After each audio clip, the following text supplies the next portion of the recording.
This is the path of my destiny.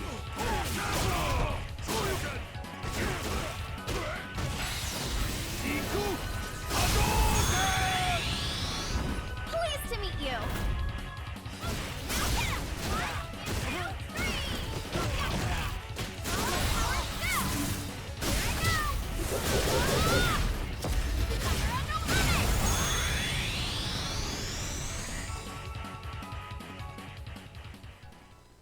Huge amount of prize money on the line. Baby, let's go!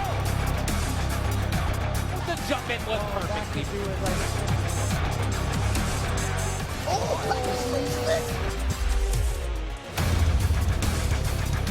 Yeah, this is a team tournament. We're going to see all these players go up against each other. Oh! An unbelievable block! What a way to end! Due to the citywide outbreak, you are advised to take shelter at the police station. Anybody here? I don't like the sound of that. We're getting out of here. Leon! My mission is to take down Umbrella's entire operation. They're secretly making bioweapons. Count me in. Available now for PlayStation 4, Xbox One, and PC. Rated M for mature. Objection!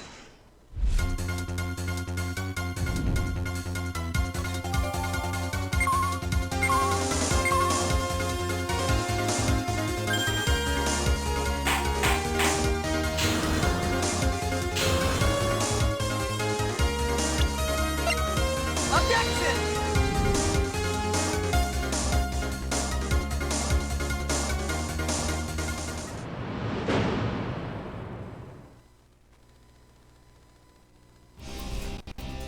This is the path of my destiny. Dare you challenge the king?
Do you struggle to find happiness? Do you get the feeling there's something greater for you?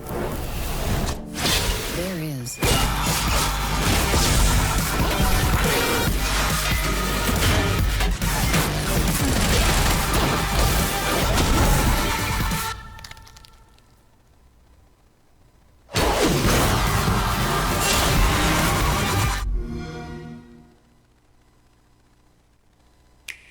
Still my heart, and you stay the coming end.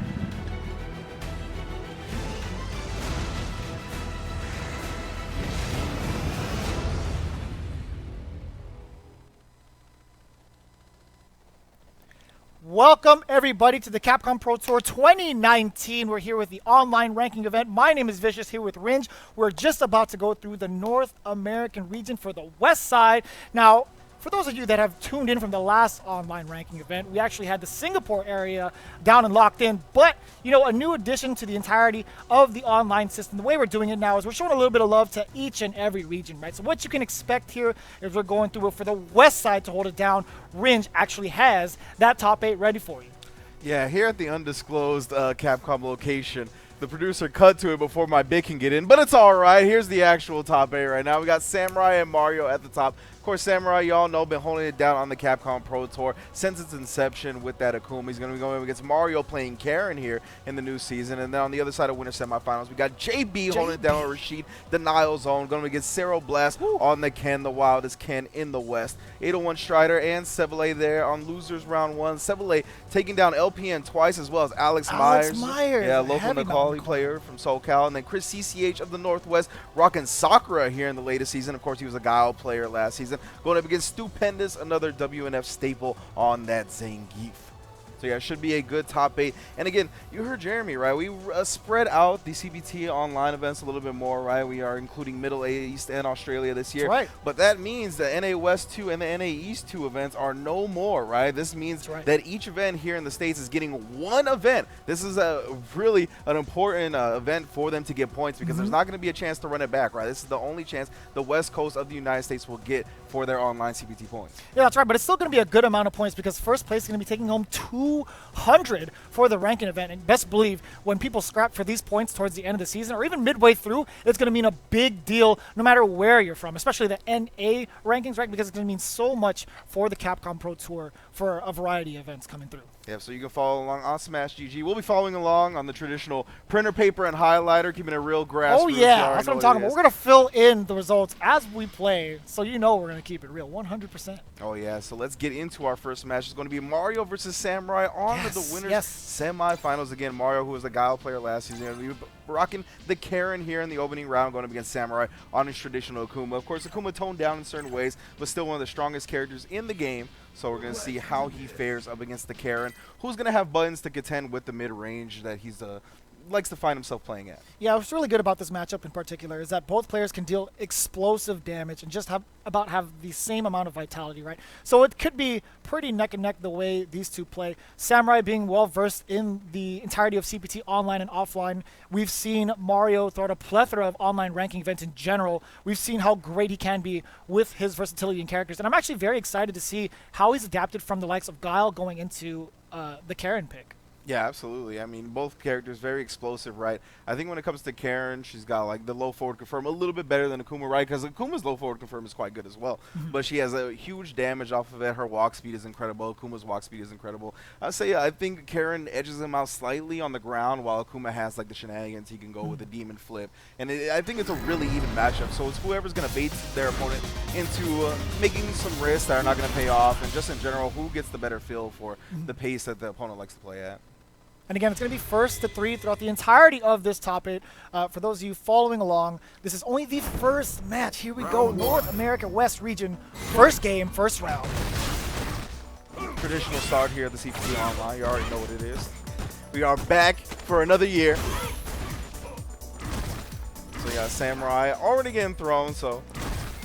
And this is one of the things I like to see, how Samurai controls that ground game against Karen. Because we said Karen can explode, right? Off the low forward. Look at how much damage it already is. Again, both of these characters, not a lot of life as well, right? Karen 950 now, and Akuma, stun. Oh, doesn't even need it. Just like that. Mario, look at the amount of health he has on the board against Samurai.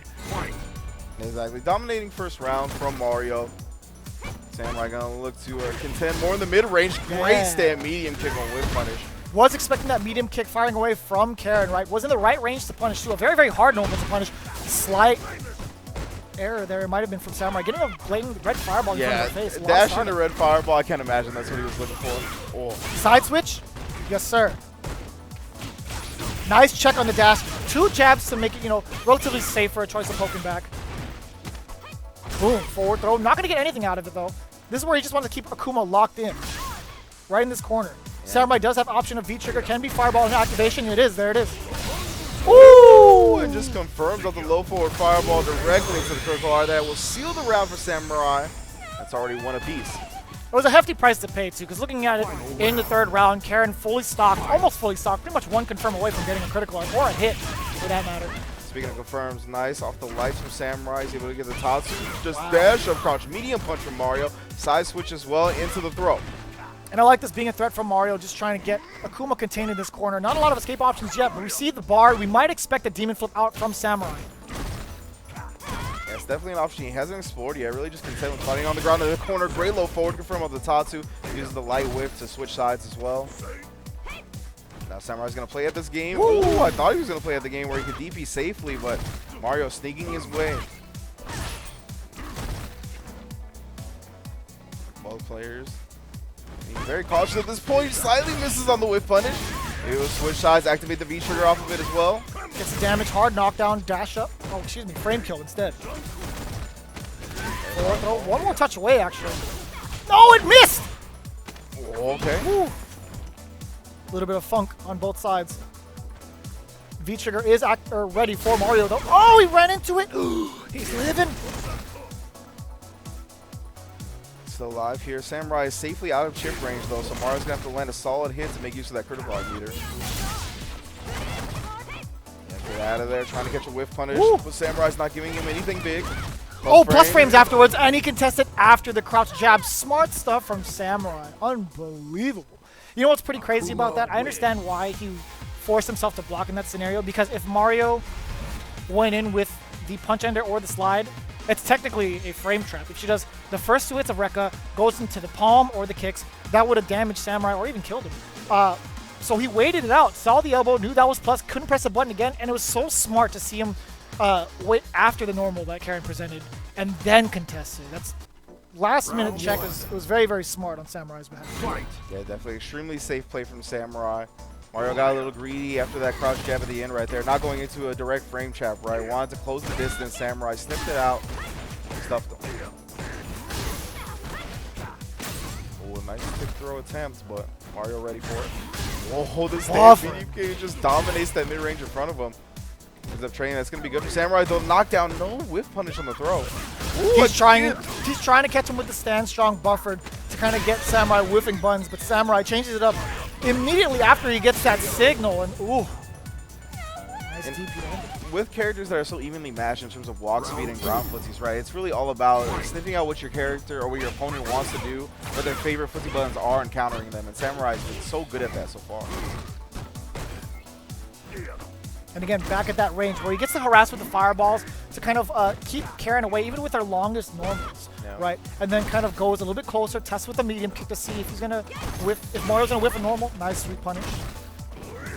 -2. Yeah, Mario respecting the DP option afterwards, just walking back after. Kind of teasing the idea of maybe I'm gonna go for an air fireball. Maybe I'm not. I want to see what your reactions are, Mario. Oh! Crush counter. Safe jump setup. That crush counter giving V trigger as well. Just gotta watch out for the roundhouse, but you're just sneaking closely for those throws. No activate after V skill. Speaking of V trigger activation there from Samurai off the fireball. Hit or miss, he's still gonna do it. I like the fake on the air fireball. Oh, he gets the cross with the crouch slide.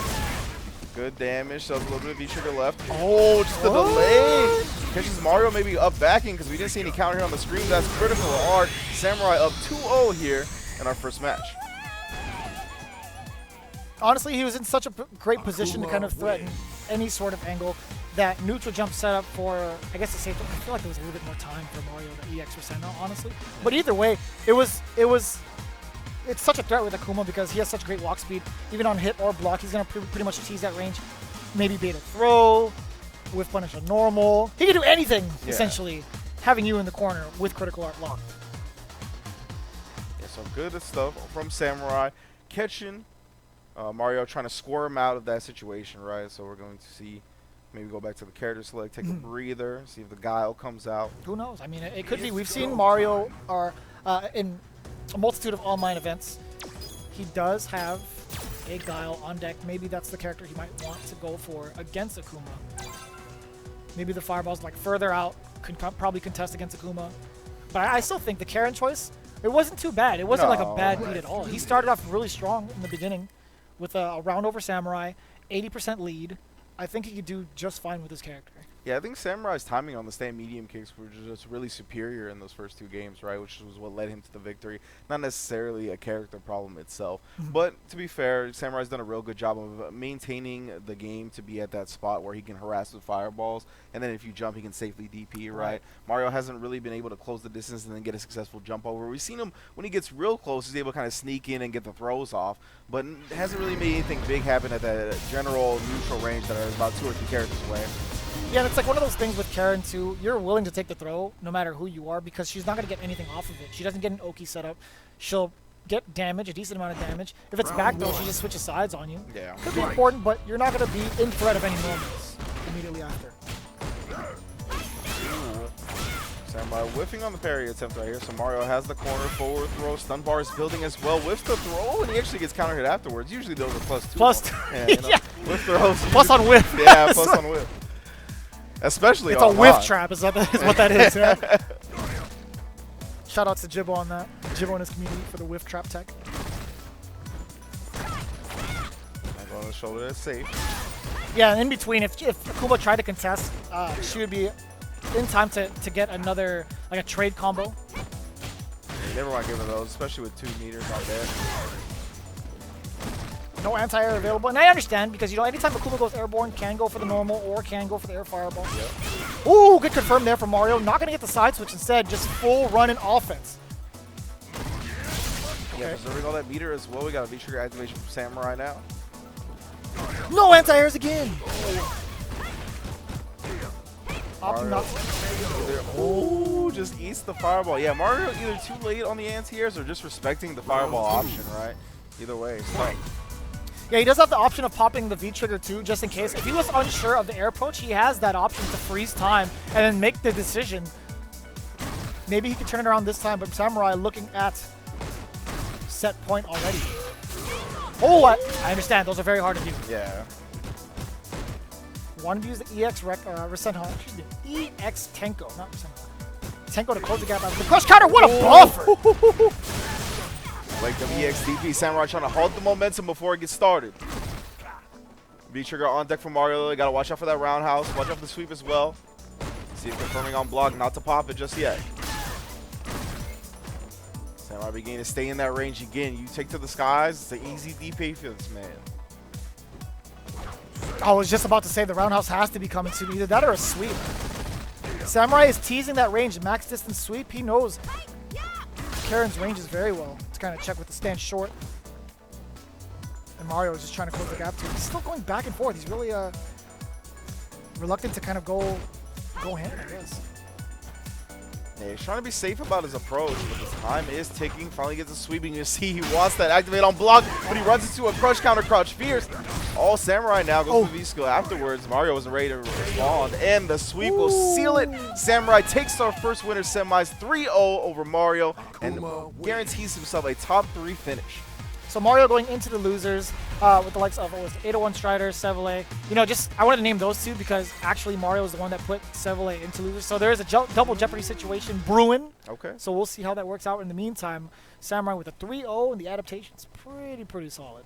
Yeah, he definitely just looks dominant in the set so far. He's looking like his usual self, right? We always talk about Samurai being very confident with his play, very sure of all his decisions, I think more so than a lot of the other top players that we see in the CPT, right? And that's something that I think is a characteristic of top players, like, universally, right, is the confidence in your decision making. But Samurai just has it on another level. He really studies sports psychology a lot, just in general. If you talk to him, you can get a good idea of his mindset as long as he doesn't troll you like he did with our facts today. He trolls people all the time. We asked for an interesting fact, and he told us he likes tennis. I mean, he might like tennis. I don't know, but it's a pretty troll move, Whatever, Mikey. man. You know, he hasn't stopped playing, actually. He immediately from SFL probably went immediately into this. He's that type. Yeah, because Friday is when they play. And plus, we all know Samurai is an online tournament monster. Yeah. This man, he straight... With the character he plays, for sure. He farms online tournaments. This man has made so much cash, has made all these CPT points straight from online tournaments. Not just CPT, he's done it at Geico, he's done it at Red Bull, he's done it at pretty much any online tournament he can get his paws on.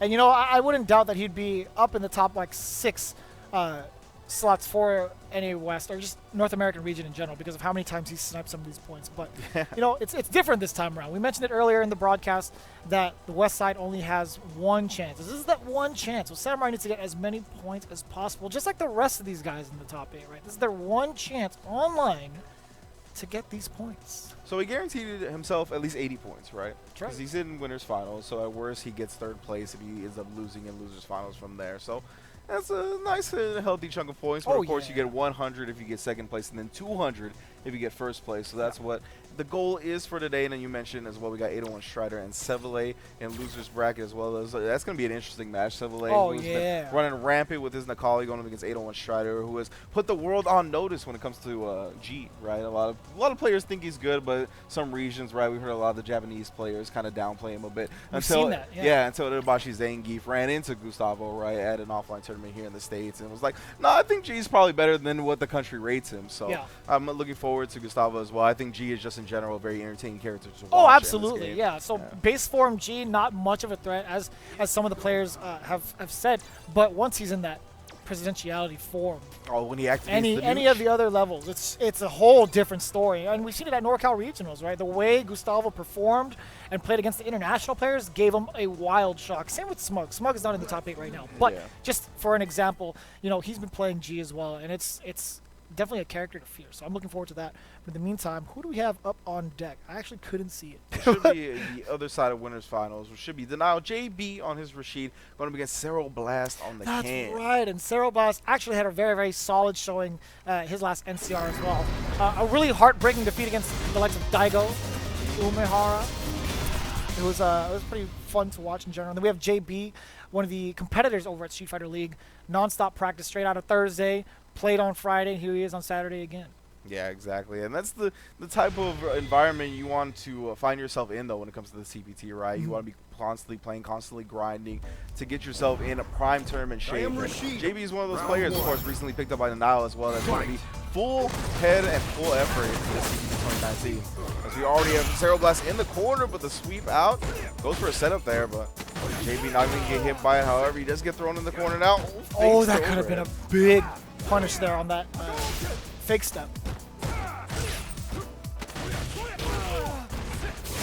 Spinning mixer. JB's not afraid to do it. Cero Blast on defense now. Ultimate Grandmaster right now. Yeah. That's a ton of points. Yeah. Top 100 for Cero Blast. JB has the V-Trigger 2 available as well. Going to enhance a lot of the specials. Also, quicker activation than V-Trigger 1. Oh, snatched out of the enhanced whirlwind. And Cero Blast catches the reaching, and he will definitely be teaching. That's He's part of the Shimigami Dojo, man. That's in the name. He's gonna catch you every time. That's his game plan. I definitely never noticed that. The Rashi Dojo and then the Shimigami. These guys are creative. Shimigami is quite strong. Oh, long distance on the overhead. Gets the counter hit medium punch as well. One hit away from stun. Oh, that was pretty far on the overhead. Big punish coming. JB taking these big risks, but that one ended up paying off. Again! Oh.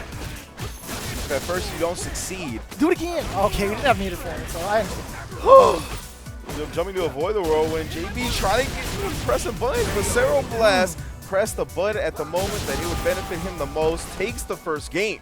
My man's a nutcase. 2 EX uppercuts in a row. Was not deterred. Best believe, if he had a third bar, he would have done it again. Yeah, I think so. And you see JB in that scramble situation towards the end, right? He got a couple of crouch jabs, and then he micro walked forward and went with the stand strong. Try to catch him throw teching, panicking in the situation. But Cero Blast, disciplined on defense, stayed strong, and then caught him with a crouch medium punch. Excellent play. Game number 2 against Cero Blast in the lead right now. Try to check him with the stand strong. A little bit too far out. Got caught by the whirlwind. Crouch Fierce coming in twice over. Canceled into the whirlwind shot the second time around. Oh, whiff throws on both sides. We got the dash and Fierce. Rush counter though, and now JB gonna get the knockdown with the eagle spike in the corner. It's always so deceptive being able to get Crouch Fierce at the tip, crush counter, and still being able to stand strong follow up it's always tricky. Ooh. Other side, yes sir. Damage and the side switch beneficial for Cero Blast. Caught him low with the fake step. He's got the throw. This is where Ken is most dangerous. Nice V reversal. Avoids the plus frame to the EX Fireball as well. Just swiping away again. Crouch Fierce. He's treating him like EX uppercuts. Yeah. Good confirming to the V skill as well. Able to get the combo. Meterless. Ooh. Through the fireball, great V skill, and the great range too that JB's playing at. Starting with Crouch Fierce as well as getting that V skill. No uppercut. He's just gonna go for the throw. Ooh! Same side, yes sir, you know it. Cero Blast. Gang of damage incoming. Yeah, he saw that back throw. JB waking up with sweep right here. Thought he would approach on the ground, but approach through the air. Good jump from Cero Blast and the long distance back medium kick. Making this character look real good. Yeah. Real clean round for Cero Blast. Yeah, if can't get pushed to the corner, I really think he's still one of the most dangerous characters in the game, and you gotta take those risks when you play the character to try to get offensive. Oh boy. No confirm off that back medium punch.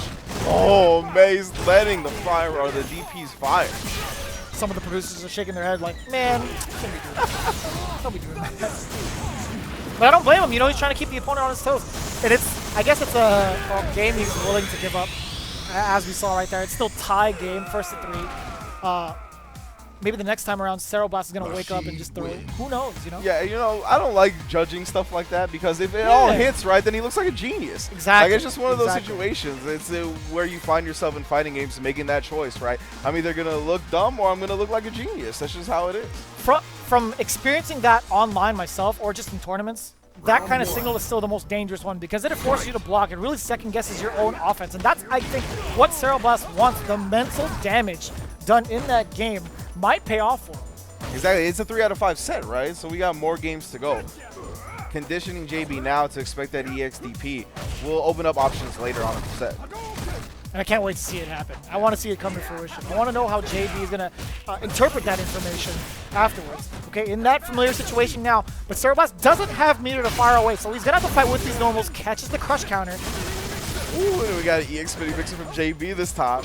You see, he was so reluctant to go on offense afterwards. Trigger activation, nice view reversal. JB just avoiding that situation entirely. Oh, the crouch strong knocks him out of the Tatsu. Couldn't do it the second time around, but it gives him space to view reversal out to safety. Back into the corner.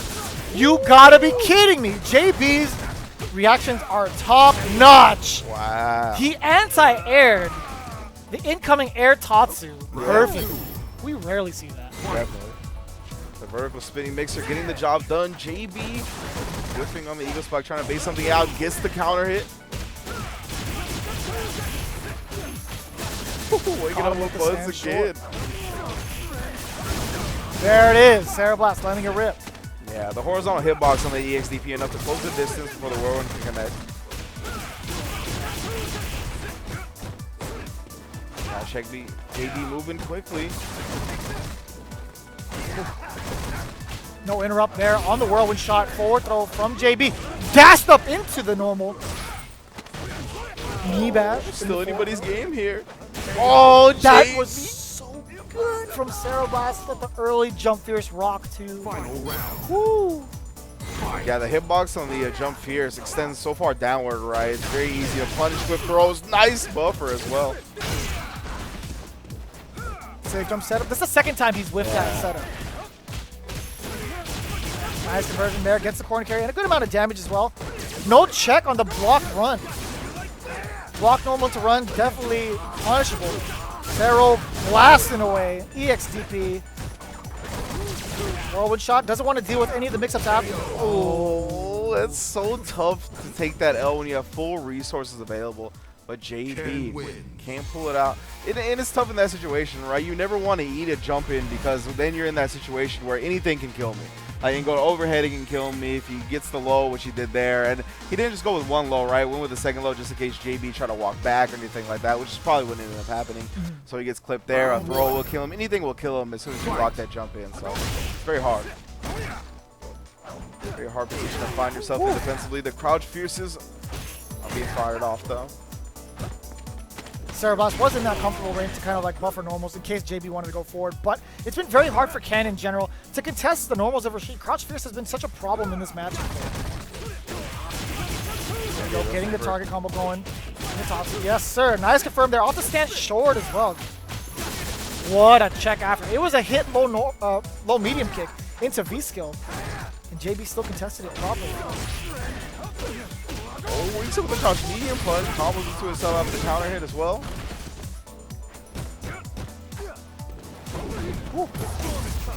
Okay. Fully enhanced rolling. Yep, going to be able to combo in the spinning mixer afterwards. Oh, wow. XDP straight through it. The projectile invulnerability. Oh, not far enough to punish the sweep with one of his own. And then he gets caught reaching. Whew.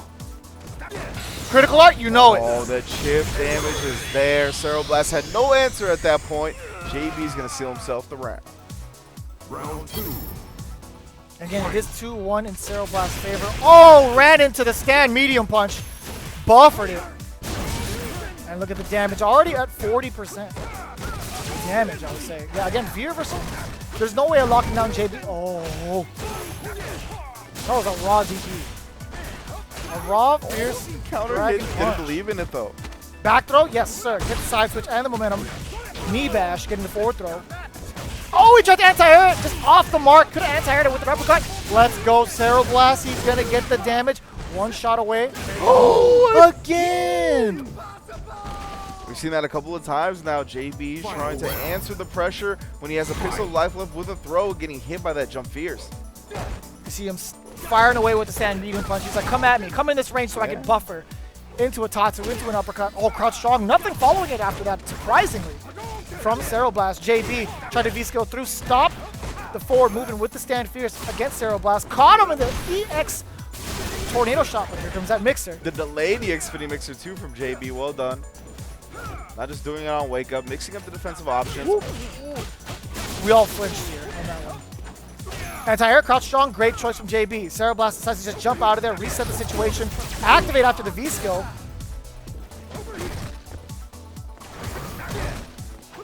Oh, okay. Hand swirl in the air. Oh, runs into it. Eagle Spike too far away to connect. Yeah, and that Eagle Spike took the last of his V-trigger meter as well. Oh, the stutter step trying to catch Cerro Blast flinching. Wow, what a crouch fierce! Blew up the cross-up attempt. That's right. That could have been a cross-up and stay on the same side from JB. We've seen that setup before. Wow. Yeah, the anti-air and the EX Tatsu in the air just passing. Both players are technically one solid confirm away from taking it over the other. V-trigger on deck. He's using that V-skill to kind of get it going. Danger zone! The crouch fierce stuffed the EX fireball, and then JB takes the reset with the throw and ties the setup. I feel like, so he was in that state of mind where it's like, if I go through a full confirm after this tornado shot, I don't think it's going to kill. So it was a very smart move. It was still risky because it was stand short, and you know, Cerro Blast is that kind of guy to recognize that normal and be like, okay, I have a chance here. Yeah. That wasn't going to be a combo. There's going to be a reset. Luckily, JB tying it all up off that sequence. Very good awareness. Yeah, the action was just so fast-paced. It was very stressful to play in, I imagine. So Cerro Blast was not reacting in time. JB sneaking in that throw, that last bit of damage he needed.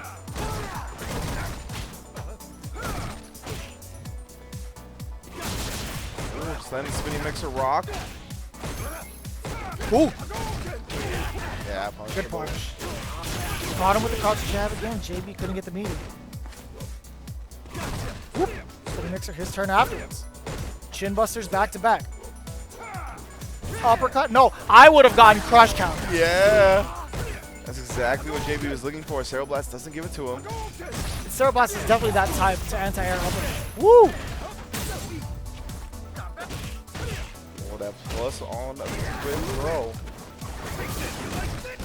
Yeah, hit really low on the EX Tatsu. JB choosing not to challenge afterwards. Switches sides after the Eagle Spike. And great block afterwards from Cerro Blast on that recovery. It was so ambiguous as to what side JB landed on. Forward shot. Oh, just to switch sides. I really like that from JB. No activation off the V-skill.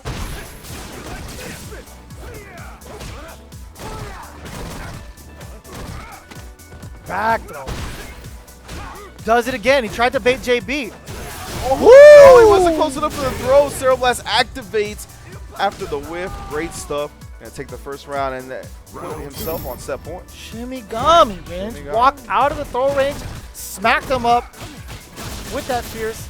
Now he's looking at match point. JB now pushing Ken to the corner. Checking with the stand fierce, buffered away.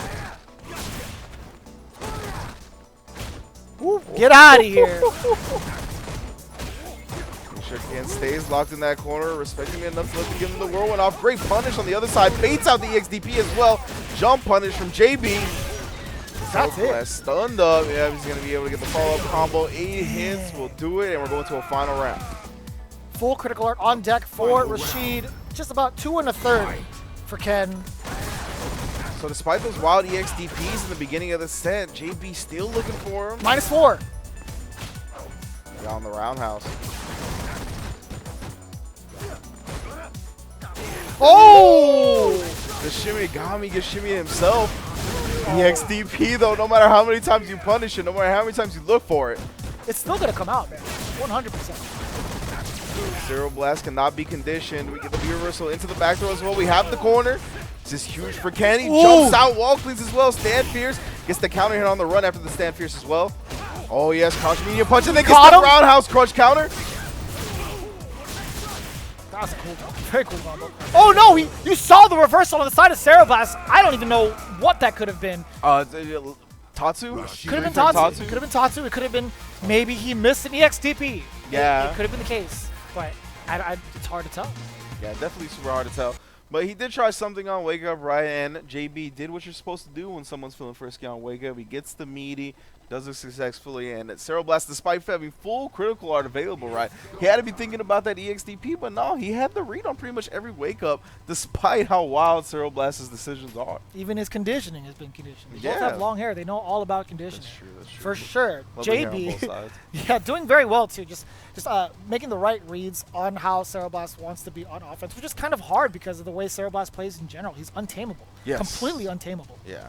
So, man, yeah, incredible stuff from JB, staying solid, having the right decisions pretty much all the way through, and squeaking out the set, right? 3-2 coming down to the final round. So Cereblast going to be dropping down to loser's bracket, which is where we are headed now as well. We're going to go to the first round of losers. It's going to be 801 Strider versus Seville. That's the matchup we're going to have next. So it should be Nikali versus G, right? So one of the things about G, right, you talked about how until he gets to the V-Trigger 1, he has some struggles, right? Just because he has no 3-frame button, he has no EXDP or anything like that in terms of defense. But his buttons are pretty fast and they're pretty long, right? No 3-frame, but for the distance that the jab has, it's pretty good, considering it is still 4 frames. And then his medium punches as well are pretty good. The stand medium punch doesn't have too much range on it, but it's quick, gets counter hit into crouch fierce for big damage, and then crouch medium punch does have good range for how fast it is. So he has ways to fight in ranges that I think a lot of characters find untraditional. As you can see the breakdown of the top 8 on your screen. We got our 2 losers in winner side top 8 dropping down, awaiting the winners of losers round 1. Yeah, Seville versus Gustavo coming up first. And you guys saw the later half of the loser side. You saw Chris CCH going up against Stupendous momentarily. It's going to be after this match. And one thing about G as well, to kind of touch upon what you've been saying about his normals and how he operates on those certain presidentiality levels. When it's V-Trigger 1 activated, the fact that he could steal his turns over and over again until the bar runs out, it's so hard to sit there and block because he has access to another tool that breaks defense, the command grab. That's comboable. Right? So there's a lot to be said when it comes to G's offense in V-Trigger or the presidentiality level themselves, right? But Seville has been grinding a lot harder in SoCal with this Nikali. He's been showing up to Wednesday night fights more and more frequently on the west side, and we'll see how he challenges the likes of 801 Strider, the chess master. Is the self-proclaimed chess master the way he plays. Okay, all right. I still don't think he uses that title. All right, he's going to activate the fundamentals. I wish I had V-Trigger 1 when I was playing chess. That would definitely make my life a lot easier. It's never the opponent's turn for like 30 seconds, right? I just cancel all my chess moves into the best V skill in the game. You actually have like all back row queens. You get to move wherever you want. Yeah, that's true actually. The king takes a seat, it's all back row queens. My queen just sends out like a projectile pawn. Yeah. Oh yeah. It sends the power to the pawn. Dude, hit us up for some new chess games. David Serlin, chess 3. Yeah. Let us know. Alright, so we got G versus Nikali. So when it comes to this matchup, I think Nikali really needs to get in closely as soon as possible, right? As we catch up to where the match is. Good lord. EXDP. Don't blink on any of it. You're going to miss the entire match. That's what I was talking about, right? The crouch medium punch. And then, of course, he has the stand light kick buffer. Grants him access to so much damage. Oh, but he jumps out of the command throw. Seville playing a command throw character of his own. Knows the tendencies. Knows when command throws are coming. Cool. We rarely get to see that. Yeah. Yeah, he's using V-Trigger 1, right? So that's one of the things granted to him once that V-Trigger 2 came into play. Ooh! Slight whiff in front of 801 Strider. Didn't get a lot of damage out of it, but he still got damage out of it. Listen, you're not going to stop him. And yeah, 801 Strider, you're going to recognize how good his spacing is with all these normals and specials, right? Not just like, ooh, the back fierce. Back fierce. It's so far. He's got Foozies in his dojo name. He's all about it. Yeah. Great understanding of the normals in general. And look at that, yeah. Full combo, corner carry, crush counter. Jeez, the conversion! Sit him down! I didn't even know that was a combo. Back row, it's already over. And that was your first game, 801 Strider versus 7-Lane in about 15 seconds. Ugh. Yeah. Jeez. That was, wow. Straight flexing. That's what it was. 801 Strider has really come a long way with this G, and you see it. Like his combo routes and the amount of damage in the corner. I didn't even know that was possible for one of that. Yeah, great stuff from Gustavo G so far. I mean, that's what we come to expect, right? He really has expert spacing, not only on these normals, but on these specials as well, whether it be wheel kick. When you space wheel kick perfectly, right, you can't really poke back with a light, or else you're going to get whip punished with a light kick into EX, right? Jeez, he's all over the place with the checks right now from Strider. Caught Seville from that far with a dash punch? Caught him midair? Again, look, yeah, he's going to be forced to commit to bigger buns like that crouch media punch, and then it goes over the crouch media punch that time. Going to get the level up. He's level 3 president right now. Oh, yeah, he's going to get the enhanced fireballs, all the enhanced specials. Seville needs to knock him down. Ooh. Oh, no, this guy is... That means he's still level 3 president. That's not good. Oh. That is so much damage. Being able to cancel and juggle. Racking up the damage, racking up the meter. Strider looking in top presidential form right now. Yeah, since he was leveled up, he didn't have to spend any EX meter for those enhanced specials. Gets the knockdown for the sweep, but nice whip punish on the command throw attempt with the crouch fierce. That's so much damage. Tried for a tick throw setup right there, but we got the command throw, or the DP, excuse me. Again, going for the damage to the P level up from Strider. Try to add to air, just a sharp angle, allowing Seville to get the cross up. Crush counters all sends him back down. EX command grab, no reset. He goes for the reset. To the other side, doesn't quite get the stun though. Ooh-wee. Dash up, crouch light kick, catches Strider flinching, cashes out on the stun. Big turnaround there for Seville, just what he needs to get his momentum. And see if we can ride it here into round 3. Kiss the tick throw again. Now you can expect Strider to kind of hawk those forward movements from Seville. Anytime he tries to dash up, now he's checking with a lot more normals. Crouch whiff punch. EXCP, Seville is not going to be tamed. Yeah, he's recognizing that Strider is really committing to not going for the level up, right? He just wants the Oki. So in that situation, he's reading the buns coming, and then he interrupts the command grab. No drops. He wasn't going to get anything out of that anyway. I take it back completely. Just wanted to close the gap is what it was. Oh, you're dead! Light it up! Great recognition from Strider right there, because the usual follow-up, which is like the rush punch, I don't think it works from crouch medium K activate, so he just goes right into critical art, make sure he keeps it nice and safe, seals the game.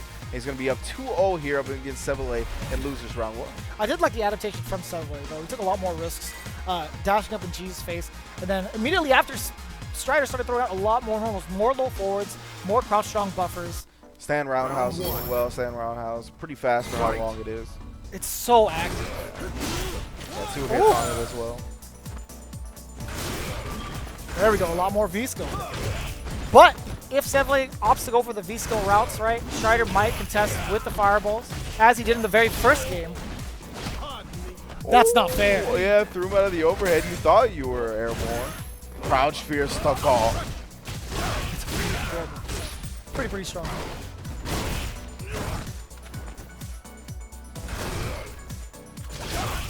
Raw disguidance. Yeah, Strider has his V-trigger available. Not going to activate it just yet. Oh! Surprised he didn't activate off that crouch medium punch. You have canceled the V-skill. It's not your turn yet. Oh, so far. Yeah, it just takes the regular throw. I like that option for Strider as well, because if Seville was predicting the command throw and he held up or something like that, he can just crouch fierce after the throw whiffs. Yeah. Ooh! Stand fierce, buffered into the fireball, got the presidentiality level 1. Oh, and again the spacing, that's what we talked about, right?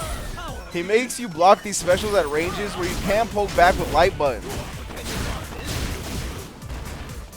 Level 3 President as well. Tries to get the sweep. Activates. Then he interrupts again. That's going to seal it. 801 Strider. 3-0 over Sevele here in losers round 1. Placing him tied for 7th as we await the next match. But again, he's going to be going away with at least a good, or not a good amount of points, but some points. Yeah, some points. I think like 5 points. Yeah, for something tied like for that. 7th. Better But than geez, nothing. impressive stuff from 801 Strider, as always. Right, he's getting better and better with this character, and it's only the beginning of the season still. We're only in the 2nd month of the season. You know, we got the mix-up going on this weekend, and you know, best believe when we see 801 Strider around the next time, it'll be an even stronger G. Yeah, I can't wait to see Strider progress through the CPT 2019 on that G, right? Yeah, because again, he's really making people notice this character, right? Again, Japan, I think, has moved him up a couple of notches at the very least since playing G, as well as Smug, as you mentioned earlier. Oh, yeah. The Americans that are really displaying G and showing how strong the character is.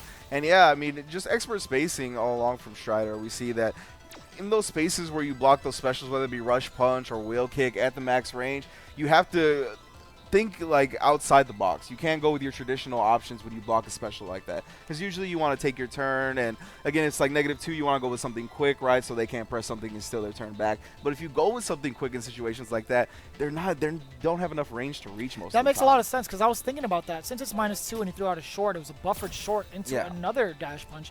I was thinking, if somebody were to throw out like a medium punch that actually had that kind of range, it would be very tough to see if it would actually stuff out Strider's attempts. Yeah. Because of the range alone. Yeah, exactly, right? So, yeah, in situations like that, you usually do have to go and commit to a bigger button, and then hopefully hopefully the math lines up in your favor, right? So the 4-frame light kick doesn't end up stuffing that. Right. So, yeah, again, so like -2, and then it's a 4-frame light kick, so you need like a medium button that's like 6 frames or less. Yeah, right? because So of the priority system, yeah, right? exactly. For the medium to take over or take precedence over the light normal. Yeah. That makes a lot of sense. It's just really hard to tell where the and not a lot normal of is. characters, like, again, that's not like a thing everybody has and has access to just naturally, right? Not a lot of characters have like a medium punch that's 6 frames and that's going to cover that distance. So yeah, it's definitely a tough situation to find yourself in against G, and again, just one that's not traditional when it comes to playing Street Fighter V. So you really have to make sure that you don't fall into your old tendencies when playing against the character.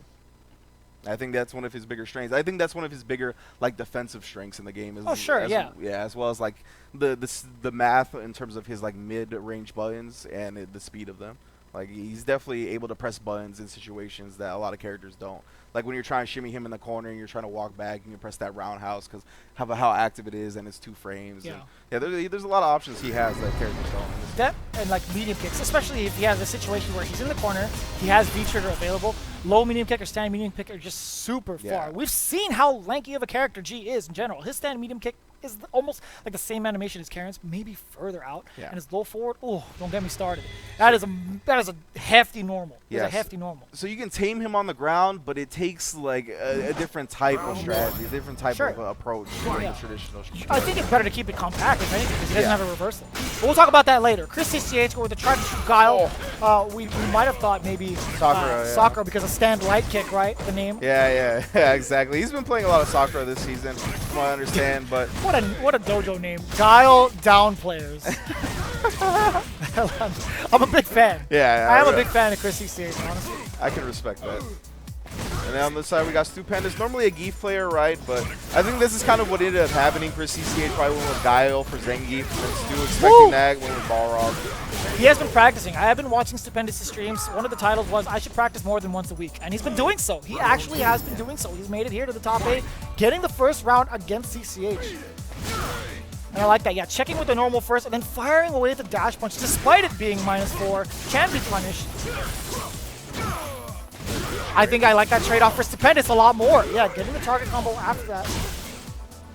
Great again, though. Chris CCH has really gone to throw fireballs for free. That V-skill as well, a great answer from long range. And I like that tease from the V-skill to see how Chris CCH responds on wake up. Woo! Ugh, stuffed. Gutsman. Super smart response from Stupendous right there, right? Because it wasn't one of those point-blank upside-down kicks where you can just take your turn with a light or something afterwards. He spaced it out quite a bit, so he just reversal EX dash punch. Very smart.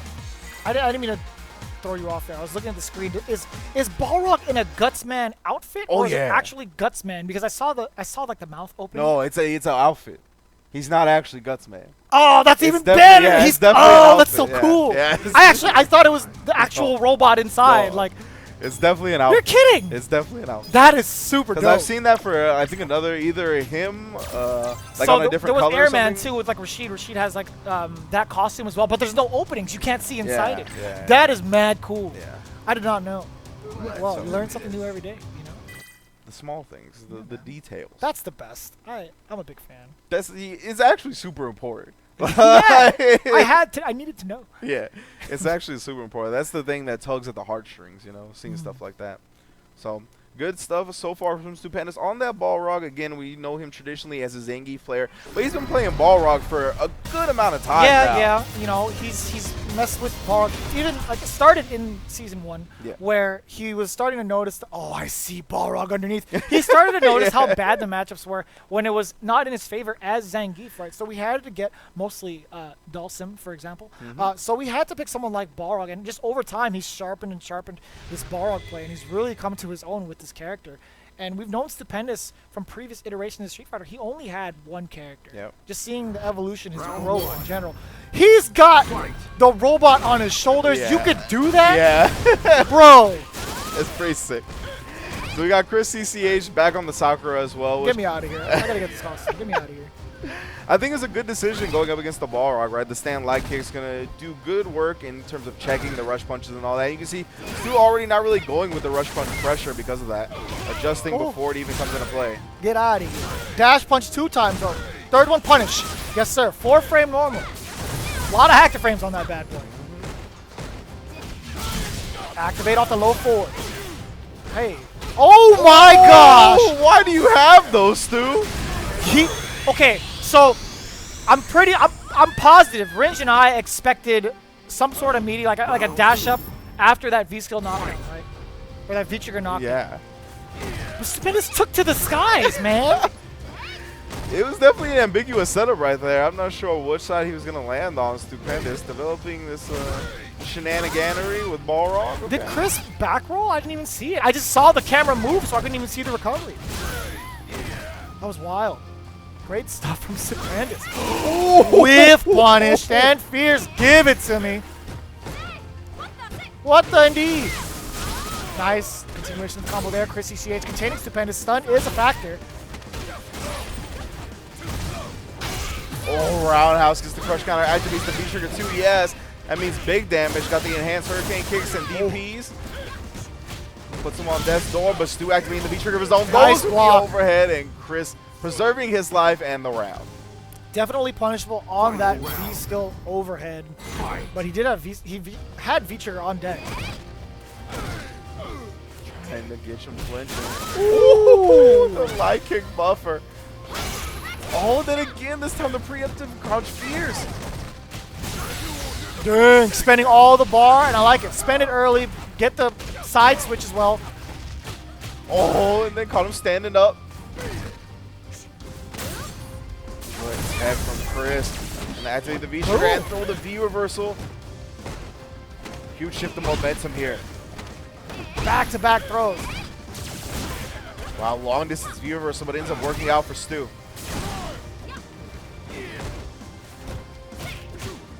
Oh, that could have been dangerous for Stupendous. Had Chris CCH follow through, he's going to do it anyway.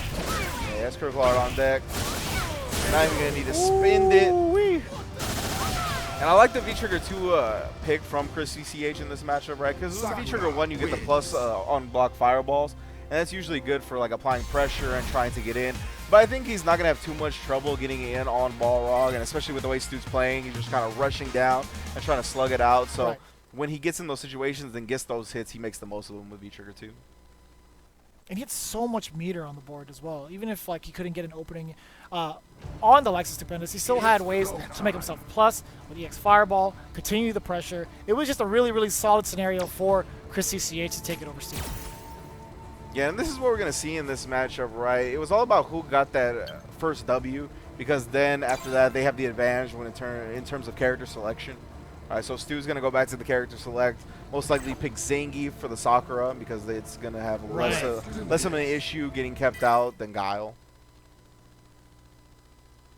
So Stu's going to be most likely switching to Zangief here, And then if he gets the W, I'm very interested to see if Chris CCH goes back to the Guile, because then he's going to have to commit, right? Then if he does get that W, it's going to be 2-2, and Stu's going to go back to the Balrog. Yeah, have that V-skill available to go through the Sonic Booms. That's right. So, yeah, it was really all about that first W in terms of who got this advantage. Are we going to see the Zangief pick? We are Mecha Zangief. Welcome back, big guy. Welcome back. For real? It says really great boss. Round 1. Oh, I thought you meant Zangief in general. Fight. So, yeah, I'm glad I the mean, costume's- you know, it's I guess you could share that sentiment in terms of how he's been changed in Season 4, 5 frames and medium punch. He's definitely back on the character select screen. Yeah, I mean, like, he's got a lot of good tricks to him now. He's been unlocked after how many seasons, so it's cool. It's cool. Came with a jetpack, he flies now, boom. Yeah, he gets a meaty situation after that, so you have to keep him guessing. Chris CCH got caught low. It was a counter hit, actually. Yeah, now Sakura can't just play that lane game as well as Guile, right? Especially with a life deficit. So you got to get in there, and that's exactly what Stu wants. Ooh. Oh. Reversal DP, again, that's a lot of damage. Oh, no conversion. Off the crouch strong medium, or crouch strong. Now Chris has got to be careful with throwing any fireballs here because Stu does have his V-trigger available. Man, he's letting it rip too. Oh, he dashed up, he caught him. EXDP, yes! Ooh-wee. Chris CCH takes the first round. Very scary situation. It was hard to check him, honestly. The way like soccer just dashes in your face like that. It's the online way. It's very difficult to kind of just catch somebody in your face. As soon as you do, you get countered. Oh my god, Flex on the sweep, got EA's command grab, then he jumped out of the throw only to get air SPD'd afterwards. Not an easy round for Chris CCH so far. Does get the EXDP to get some breathing room, activates the V-trigger. Oh! Flexing on the roundhouse again. That was a medium punch this time. He had plenty of time to get out of that situation. Chris CCH getting the corner carry, and look at him bleed. Plus frames. Oh! Interrupt into the SPD. He's got V-trigger available again. No fireballs are going to be coming out from Chris CCH. He's not allowed to. There's that activation into V-trigger. The recognition from Chris taking advantage of those negative frames. Oh, out of there. Ooh, okay, that was back dangerous. throw. That's 2 games. Now the swing is in full effect for Chris CCH. He could comfortably switch into Guile if he loses against this Zangief. The Stupendous, I feel like he did a great job with Balrog from the get-go. He might switch back. Yeah, he might. I think he's going to stick with Zangief here, but that does open up the possibility that if he wins this next game, that Chris CCH will go back to Guile. But no, he sticks with the game. Sticks with his tried and true, and he's done it against worse matchups. Nice use of that kick to create a shallow jump in, getting the SPD after. Oh, no punish on the sweeps from Stupendous against CCH. Ugh. Conversion. Crouch strong, stand fierce. Oh, get out of here. He gets a meaty situation. I can't tell which one that was. That was jab. Oh, but that's the thing that it opens up, right? Oh, to seal the round. So it was jab SPD, which leaves him pretty far, but since he was already in V-trigger, he gets a big reward off just the jab landing. So I like that from Stu. Oh! Okay, I freaked out a little bit. I freaked out. I saw the flex. He ran into it, but it was too far to get anything out. Double dash forward. Stupendous got caught low afterwards. Low again. Stun. Oh, CCH side switch. You know it. Same side. Woo! Stu got schmixed on that one. We all got schmixed. Yeah. I think Stupendous went for the back roll, which is why he actually stayed on the same side. Back roll into the corner to kind of like force the miss or the weird situation where you have to adjust your meaty timing. But I feel like that situation covers both options very well. Full roundhouse clutch counter. Ooh. Muscle power for you. Backdrop driver, huge damage. Oh. CCH showing no fear, has V-trigger available as well. Oh, the flex, he cancels from it. Oh, he shimmied. Gotta stand fierce. Stupendous stays blocking. Back throw, that's just enough. CCH over Stupendous, 3-1. So man, Chris CCH just really needed to believe in that Sakura, right? He started off with the Guile to kind of force Stupendous to go to the Balrog, but didn't matter. As soon as he went to the Sakura, 3 straight victories. He's going to be moving on to face Mario in losers round 2. Yeah. All right. So we got ourselves the winners finals and the second round of losers already established. You see there, Samurai and JB gearing up, ready to go, and against Cereblast Strider. That's going to be pretty interesting. Cereblast, the wild child that he is, versus the likes of Gustavo, who really knows how to keep that kind of insane game controlled. Yeah, for sure. Yeah, very interested in that matchup, 801 Strider. And he has the tools to do so with G, right? Of course, you get knocked down, it's a little bit tough just because of the no EX reversal situation. But I think getting to that point against Strider is so hard. Like, he's so good at controlling the neutral game, especially with G and the plethora of tools he has at his disposal. So it's going to be a good one in losers bracket for sure. And he has practice against a plethora of Kens in general, right? He's good friends with the entirety of the Trinity. That's true. Wherever they may be, you know, he has had that practice. So I mean, it's going to be very interesting to see those two go at it. I mean, of course, Samurai and JB, quite the spectacle to watch, but more so like further down the line, those are the two I really want to see. Is just Cereblast and Gustavo, in my opinion. Oh yeah, I'm it's definitely looking forward to that one. And you mentioned, of course, our winners finals match. Yeah, is JB going up against Samurai, 2 staples of the Street Fighter V community, and in the West Coast at this point, right? Of course, JB here in LA by way of New York now, and he's been really dominating the scene out here. He's been finishing very high in WNFs on the regular, right? And then of course Gustavo out in Utah, been holding it down during the CPT offline events and just in general whenever he can play. So definitely looking forward to that one. And then next up, I think we have our losers bracket, though, right? This is going to be the match that you're looking forward to the most. Cereblast. Yeah. We both did that at the same time. I saw it on the confidence monitor. It was crazy. So it's going to be G versus Ken, the match I've been waiting for. I'm glad it played out this way, you know. And then immediately after this, it should be Mario DB versus Chris CCH. Mario might go with the Karen pick. Who knows? Yeah. I mean, he had a pretty good start against Samurai, and then it faltered just little by little. He still kept it very, very close. So very much still in it. Karen play is getting better and better, though. I mean, as I've watched him play over time, Karen's just super sharp. It's like he just switches off for some reason. It's just like one side of the coin is Guile, and then immediately just switches into the Karen, and it's ridiculous the way he plays. Yeah, it's wild to have 2 characters. Improved so well. So fast. How is that possible? 2 characters that ready, right? It's definitely some wild stuff. So we'll see if Mario is able to contend with Chris CCH, because I'm not sure how much soccer experience he has, right? Whether it's on Guile or Karen. We'll see. But first, we have 801 Strider versus Cereblast, a match I'm very excited about. We got 801 Strider on the signature G, Zero Blast on the signature Ken. You've been playing a lot of G yourself, actually. Yeah, lately, yeah. I played him a good amount when he first came out, and now with the success of Gustavo and Smug, I've been playing him a bit more, as well as Denka Diaz, you know what I mean, down here. They've been really laying down the foundation as to how to approach a majority of the matchups as G. And it's been great. You know, the development of this character, you're learning more and more about him this year, especially.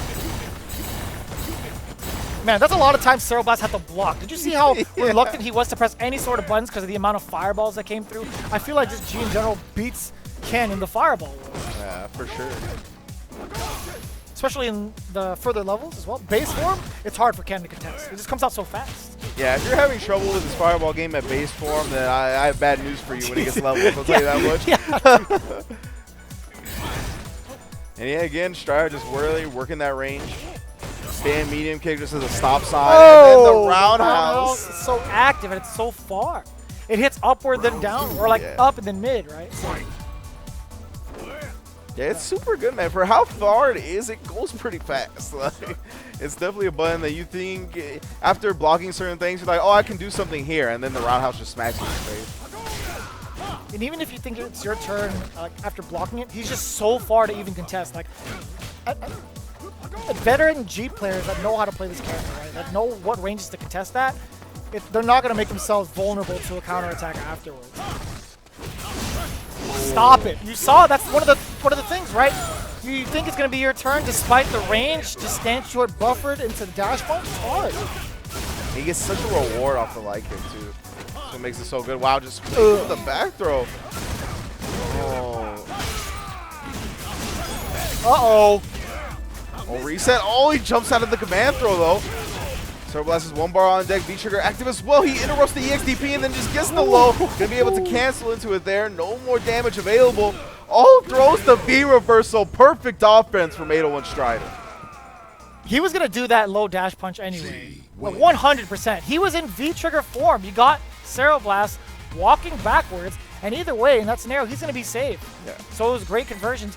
Great eye there from Gustavo, and it wasn't going to be a lot to worry about because of G and V-Trigger.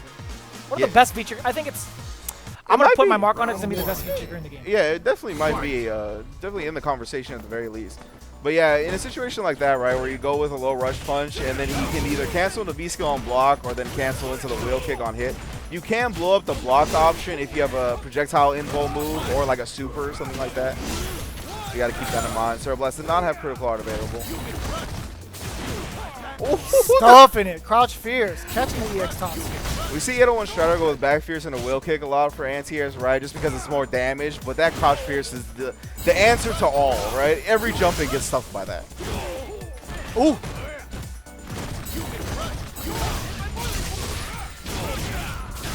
Good amount of... Yeah, he's going to use the EX Tatsu for the corner carry mostly. Yeah, and then jump fierce. You can't walk in front of him. You can't. Oh, no. True power incoming. Oh, That's you're so chipped. Smart. Yeah. Yeah, even if he landed, he was chipped. I for some reason, I can feel Strider smiling in his seat. He's like, I got him. I got him. Yeah, so it hit. I imagine Zero Blast tried to land and do something if he didn't punch the landing. My. Look at the rank on these guys, too. 161 versus 58. A lot of points, man. Yeah, they are accustomed to this environment. You get crushed. Man, this character's so cool. I like how he breaks the fourth wall and walking forward, waving to the people of Earth. Firing back with fireballs of his own, Zero Blast, trying to change up the neutral game a lot, and then throwing in those dashes, making it very ambiguous for Strider even to contest. Forward Fierce finds the mark. Crouch Fierce, you know it. No buffer into anything, though. So wild. Crouch Fierce again. Yeah. There's the... Yes, sir. Doesn't do it this time. He's really choosing the angles when he wants to throw it into Fireball afterwards. Boiling point activated. Uh-oh. Oh, yeah, super afterwards. Going to be 2-0 lead for 801 Strider. My man, just golden.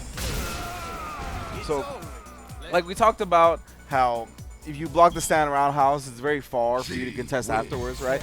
But not for G, right? No. Because then he just does like wheel kick or then he does the rush punch and it's like spaced out perfectly to the point where you're like, okay, I blocked that and now I can't punish and I can't poke back with lights. Yeah, he's definitely a character that takes a lot of playing against to start developing strategies for. Round 1. The general tip when he's in V-Trigger is just don't move. Do not move. But then you get command throw. Hey, you know, but he has to earn it. Yeah, sure. He has to earn it. And he has to burn some of that V-Trigger as well to get it. You gotta burn it to earn it. That's true. Pardon me. Backbreaker. Side switch. Because you saw what happened. Zero Blast tried to creep away just a little bit to create space. Got caught full screen low.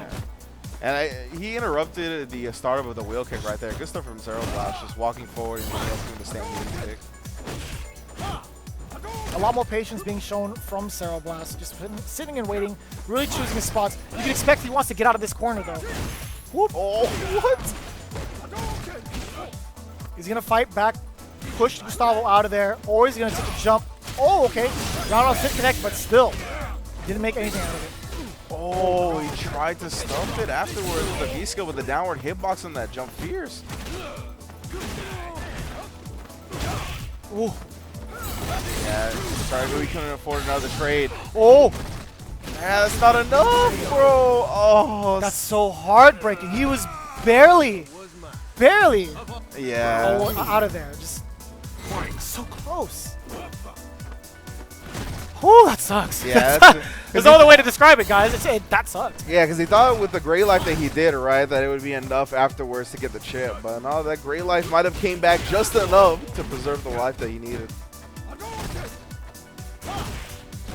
Forward Fierce does find the mark. Zero Blast trying to push Gustavo to the corner. Oh, jumping, but he recovers in time. I don't know if that's what he wanted. I'm 100% certain that's not what he wanted. Hitbox, you know? Yeah, that's true. One behind the cross medium punch, and then you get command thrown. See, he tried to listen to you, Jeremy. It was different. It wasn't V-trigger this time. Oh, that's fair, I guess. That's my only defense, honestly. That's my only verbal defense against you. Objection! I thought you were gonna call me out on it. I thought you were gonna call me out on it, honestly. I say you picked up the trilogy, the Phoenix Wright trilogy. Man, it's some sick. time into it. All right. I've never played it before, so it's my first time experiencing it. But anyways, 3-0. Solid 3-0 from Gustavo. I really wanted to see how Cereblast was going to contest the likes of G, because I wanted to see if he had the matchup knowledge. That wasn't the case. I guess it's just V-Trigger 1 is really good, you know? Yeah, I think on the ground, Ken gets kind of bullied by G. I think he just has superior normals in terms of range and speed.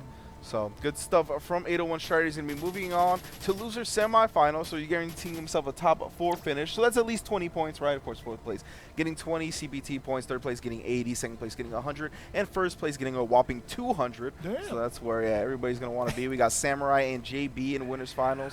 But next up is the other side of losers quarters. We're going to find out who's facing 801 Strider next. We get Chris CCH going up against Mario. So yeah, it should be Sakura versus Karen. That's what we're expecting. Don't be deceived. Semifinals actually has a competitor already filled out again. We mentioned it just now. For those of you just tuning in, Strider just eliminated Cereblast to fill in that top spot in the loser semis.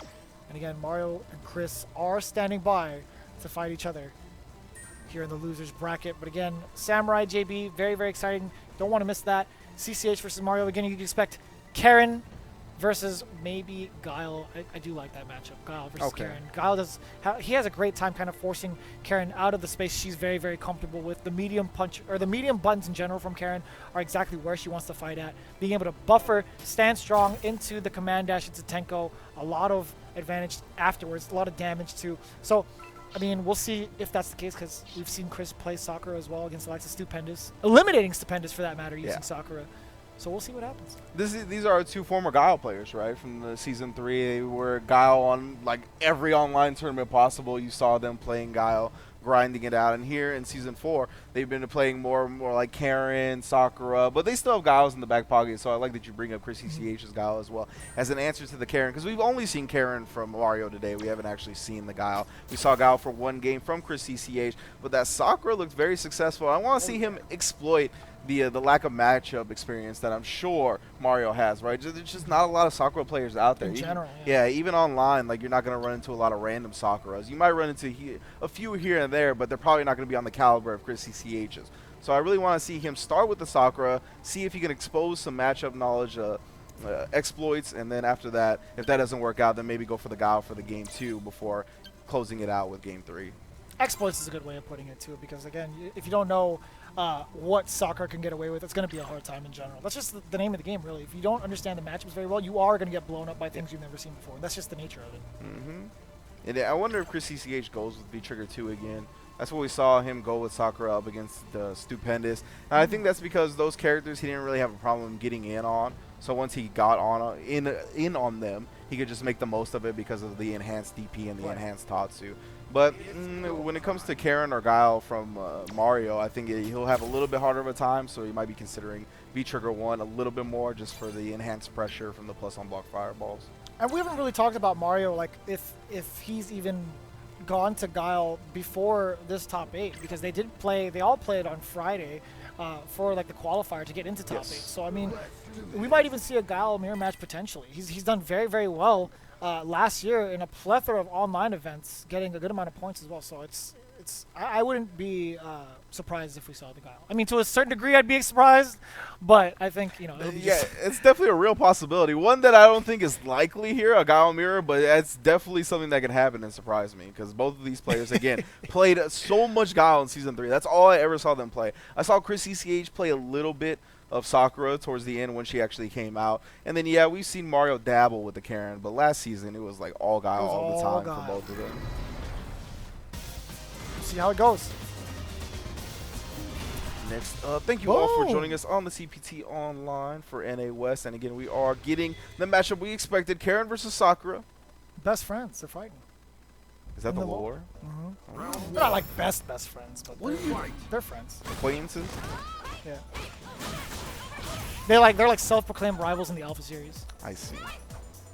Frenemies? Yes. It's like They an both like to Ariana Grande fight. song or something, right? Probably. Okay. Yeah. I wouldn't know. So yeah, again, we see Sakura versus Karen. Not gonna have too much of a threat in neutral, unless Sakura goes to the fireball game, right? As you mentioned, yeah, that's a way to close the gap too. Chris CCH now firing away. He must have heard us. Wow, you see the charge fireball and the dash in, dash out, trying to catch Mario flinching. Nice. Ooh, yeah, a little bit too far out. You can't fierce for Senha. Firing away. Saw the momentum there for Mario DB. Activation route. Get out of here. That's such a good option for Sakura right there. Gets the forward throw as well. We saw he actually got hit airborne out of that crouch medium kick, so the EX fireball didn't combo, but it still made Mario block, which allowed for CCH to apply more pressure. Big Senha. No punish. No! You always gotta wait as she comes down. Yeah. You like back up as well. Yeah, exactly. He didn't move. He just pressed the button and it ended up coming out on the wrong side. Side switch. Oh, big time block. Neutral jump roundhouse. Continuing the combo with the EX Tenko. I like that. For the corner carry and a good amount of damage. Stun is coming. Yes, sir. Mujin twice over. Building the bar too. That is dead. See how much bar she built off of that? That was crazy. Final round. Great awareness there from Mario. Going for the EX for Senha. Immediately to two Mujins. Caught the low forward. Nice Orochi ender. Good amount of damage and carry. Ooh, staying like kick buffer right there. Ooh, swinging away. Oh, you gotta be kidding me. Beat the Stuffing sweep. it.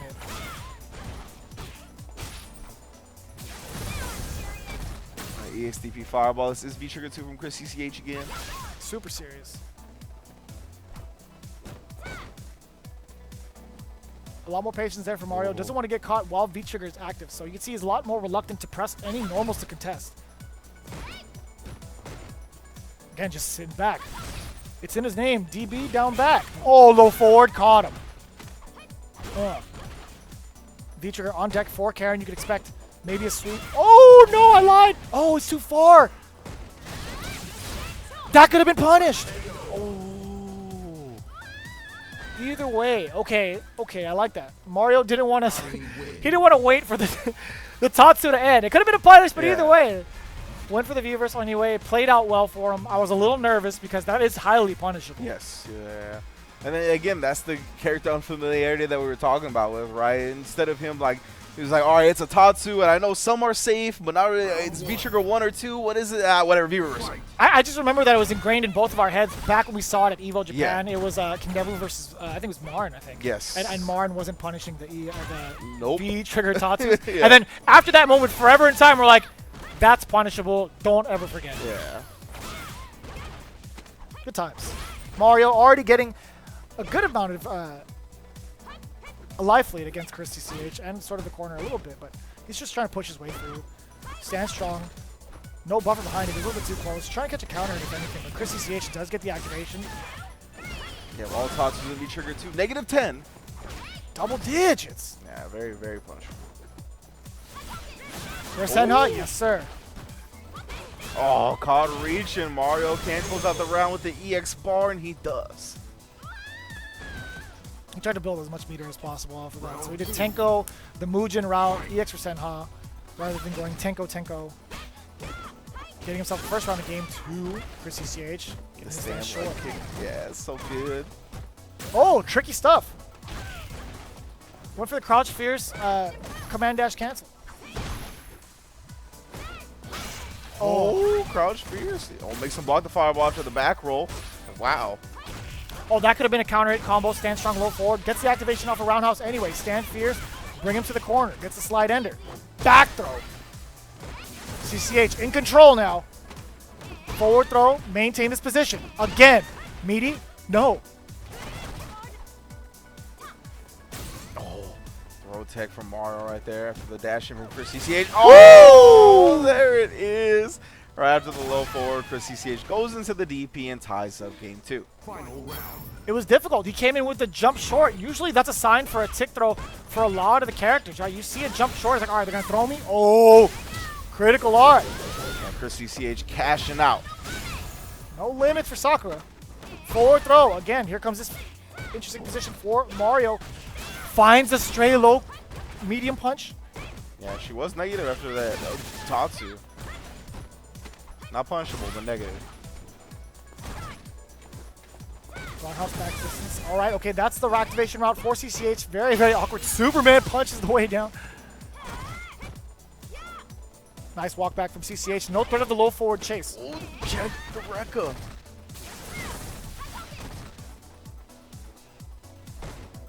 Patience on both sides. Mario fully loaded here. Oh! Doesn't go into critical art. Wasn't going to be enough damage. Oh, doesn't punish the whiff throw. Nice tag from Mario. I don't know how to call that, Fringe. How do you call that? Raw Tatsu? I mean, that could have been punished. It was a V-trigger too.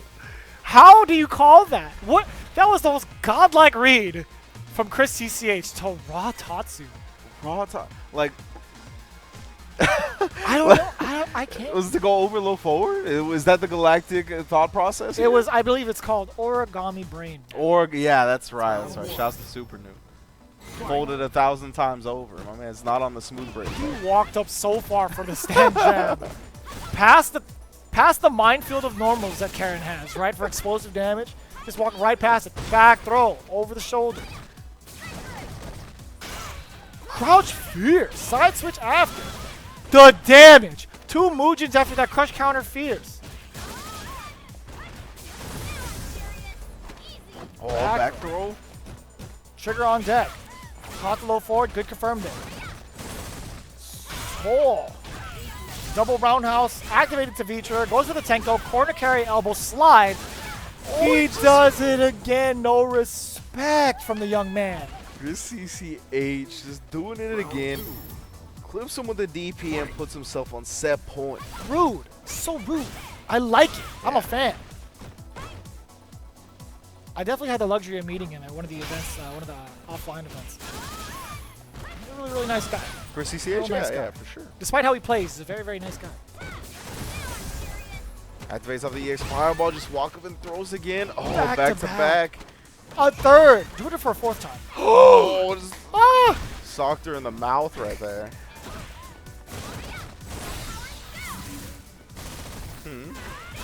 He's just having a good time, Ringe. He's just having a good time. All right. It is what it is. Sometimes you gotta go on a shopping spree to feel better about yourself. I understand. Just spend Retail the cash. therapy. Yeah, spend the cash whether you got it or not.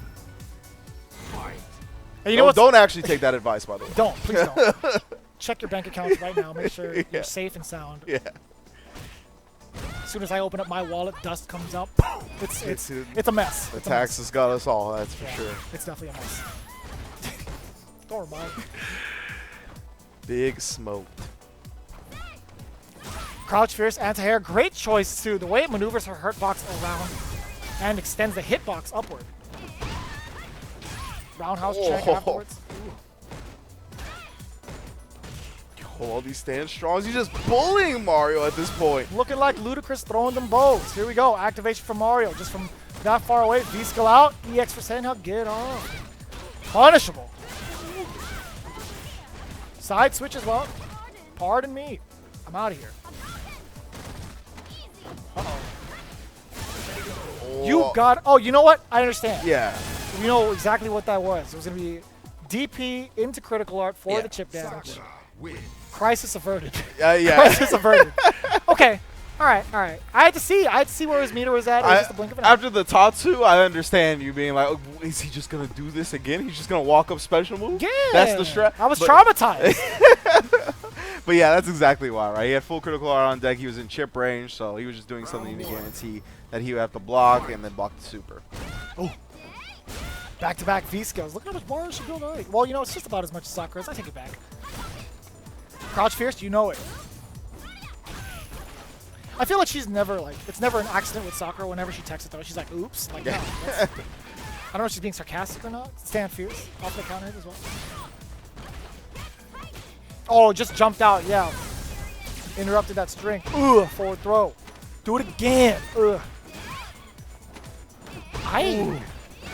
Oh. We haven't seen it. Yeah. We haven't seen it in a long time. Yeah, that's funny because Chris CCH is just content to meet with the stand fierce, right? He's like, I'm not going to get anything afterwards, but that's going to train you to sit there and take my throw. Back throw, side switch. Not going to get anything out of that. It's all right. Mario wasn't ready for the Resend. How you saw him flinch a little bit. He thought about that option. Low forward catches. Oh, he stood there and took it. Real man. Yeah, he blocked with his face. The Balboa strategy. Shout out to Yipes. Counter hit! Yes! Nice. She said, what the? Twice over. Crouch Fierce, nothing. Stand medium kick the round ender. No anti-air again. Doesn't want to spin the bar. Doesn't want to throw the normal. Danger zone now. Chris CCH with a Oh, the EXDP. He's got critical art. That is the sets. He's not even have to use Dang. it. Oh. Yeah, when she is that V-Trigger 2 activated, you do not want to whiff something like an EXDP directly in front of her face. So much access, or so much damage she has access to because of that V-Trigger. That's a shame. It's a shame because Mario had such control of that round, and then it all came crashing down.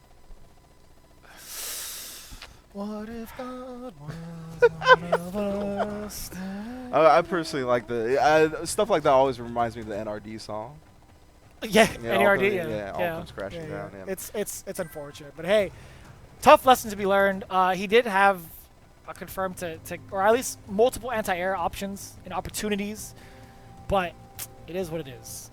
And He yeah, gets the best of us in the online realm. yeah, and I can understand him feeling frustrated at the end right there and letting that EXDP loose because there's been so many times in that set where Chris CCH was just bullying him with soccer normals, right? Just standing up doing stand strong over and over again. Back to back, yeah. Yeah, plus on blocking, just like boom, micro walk, boom, and it's just like he didn't want to get bullied. He thought that situation was coming again, so he let the EXDP fly and didn't pay out. And it's not just the threat of not being like in a space to press a normal again. It's just the gray life was adding up. CCH was building more meter.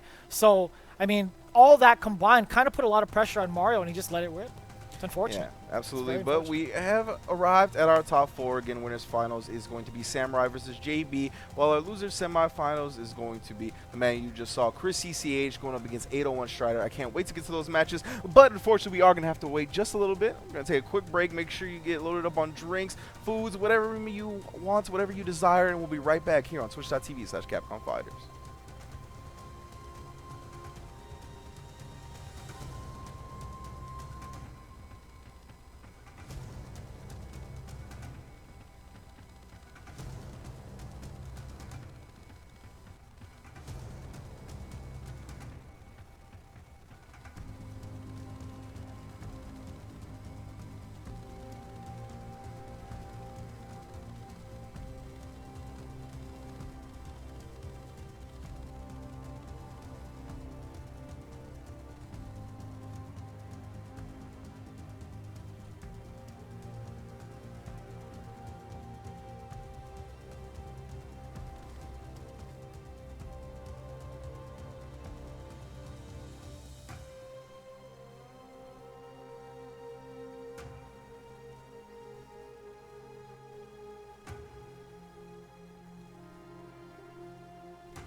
jump-in was perfect.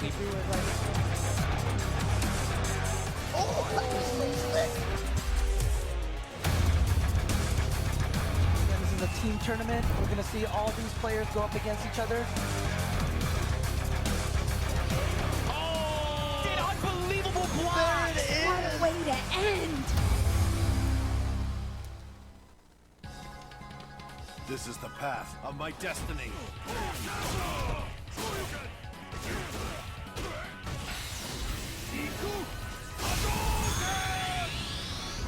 Pleased to meet you.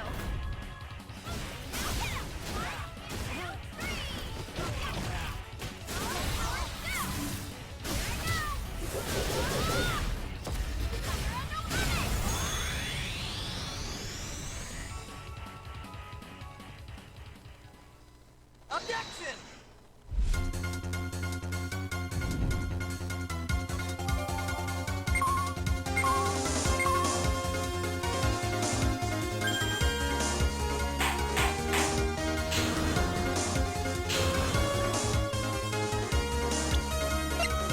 Objection!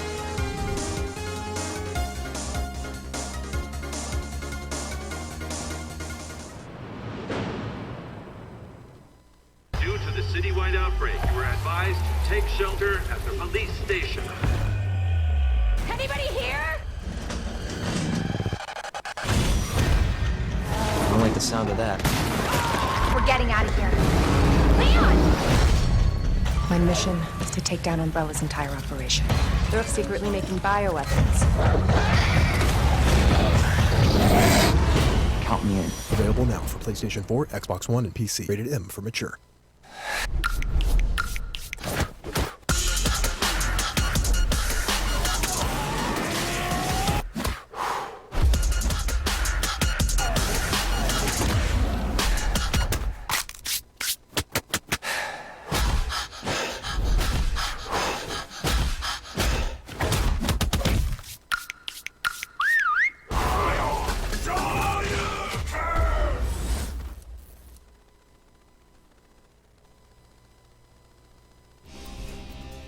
This is the path of my destiny.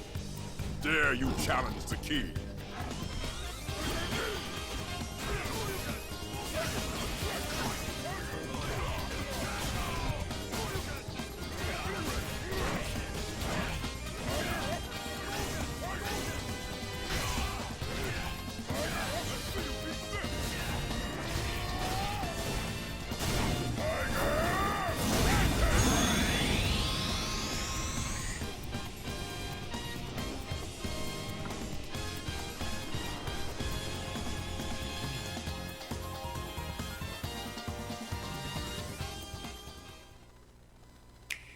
Still my heart, and you stay the coming end.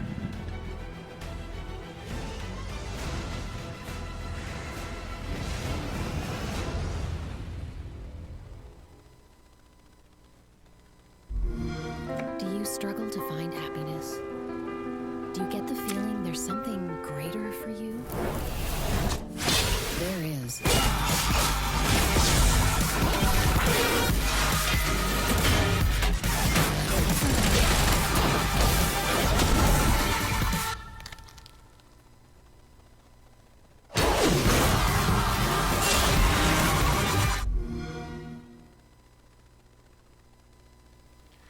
And welcome back to the Capcom Pro Tour 2019. I hope everyone has their munchies ready. We have a high-octane action still to come as we have arrived at our top four. And how fitting on this day of all days that our fourth place finisher goes home with 20 points. We'll find out who that is in a little while, of course, because we got winners finals coming up. As we can take a look at the bracket right now, it's going to be Denial's JB going up against Samurai.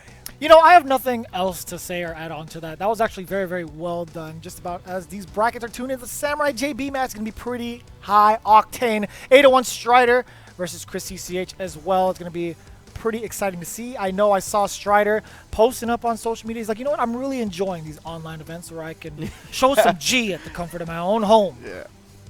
And we saw how accustomed he is to the online environment, right? In the top 200 in terms of rankings, right?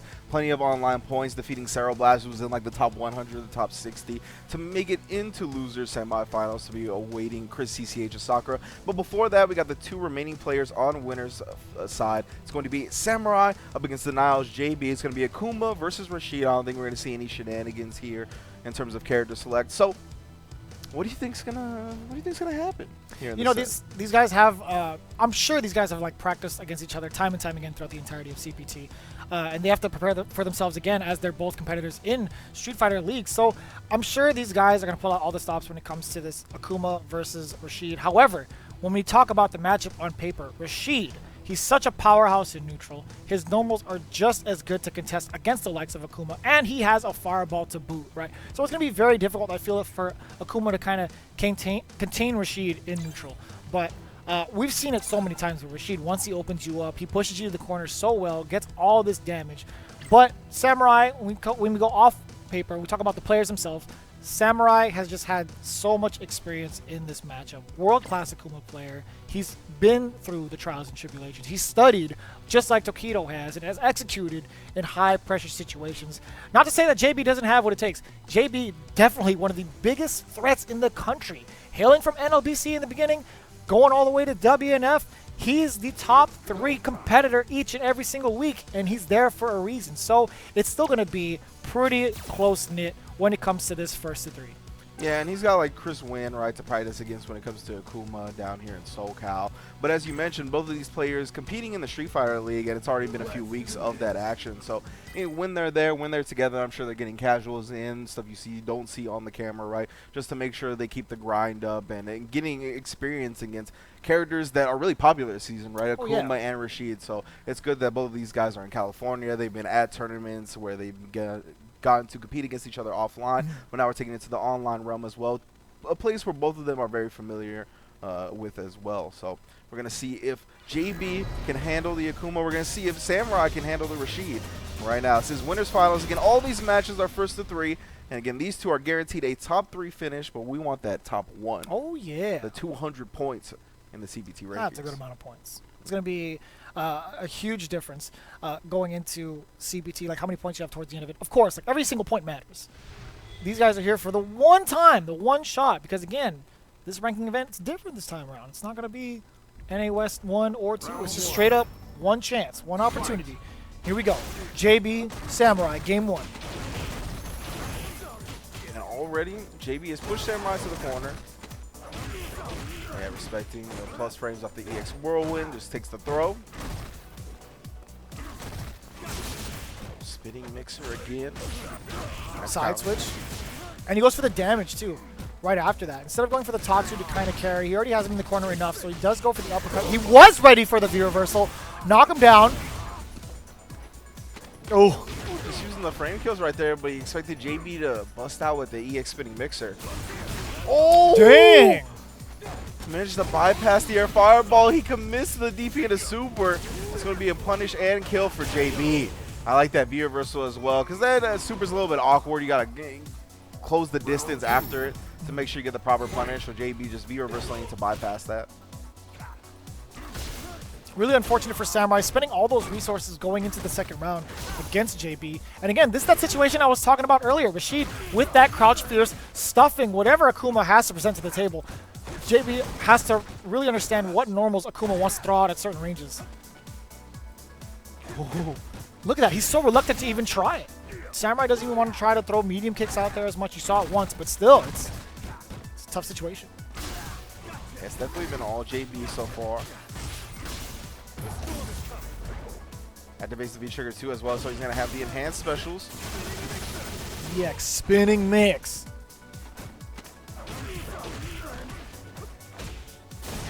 Oh, that's punish. Big time punish. Oh, no! Yeah, it's unfortunate for JB right there, but the enhanced whirlwind, huge hitbox on that bad boy. 1-0 to JB. Yeah, of course, the EXDP cancel into V-Trigger is punishable. Negative, what, 5 or 6? 5, right? Yeah. Yes, sir. So, -5. JB went with the stand strong after. I'm not sure if that was just a button that wasn't quick enough or he didn't press it quick enough. Either way, JB is taking the first game. And we did have an unfortunate mishap with Samurai that first round of game 1 going into that uppercut into critical arts. So granted, he's gonna have a couple more games to sharpen himself up. Yeah, just gotta shake that one off. And Samurai is not gonna be one of those players that lets their mistakes carry into the next rounds. Oh, okay, what a chase down too off of that forward strong anti-air into Eagle Spike. Big damage, hard knockdown, meaty scenario. Wow! What an escape by JB. Showing nuanced matchup knowledge right there. Gonna eat the throw after the demon flip setup as well. Roundhouse into activation and keep it safe. Again, -4, you mentioned that earlier. Common route to do so. Covers such a lot of space. Wow, excuse me. A great amount of space with that roundhouse. Woo! Ooh, Eagle Spike right off the ground. He gets the wall cling after it as well because he's in V-trigger too.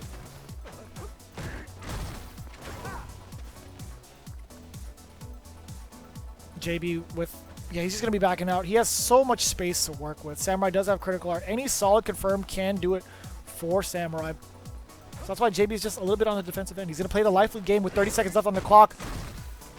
Yeah, low forward fireball super is definitely all that it'll take to deplete JB's life bar. He's chilling. He doesn't want to overcommit. Oh, beautiful crouch short right there. Look at that. Just letting the whiffs fly. He doesn't even want to try to contest.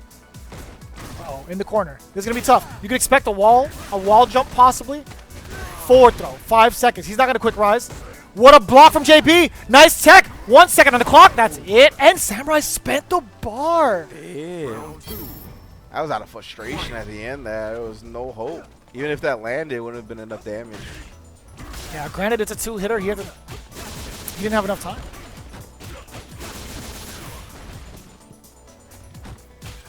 Slight delay on the crouch jab there from JB. Might have tried to bait an EX uppercut from Samurai, but he's not going to be budging. Look at the defense right now. The Grey Life is adding up, and the throw does happen. He did shimmy in front of him for a couple of seconds.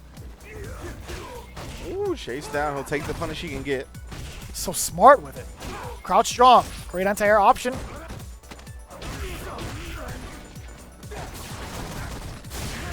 Oh, DP bust out after the plus frames. Gotta switch sides because of the DP with V-trigger. Frame kill doesn't matter. I'm spinning mixer anyway.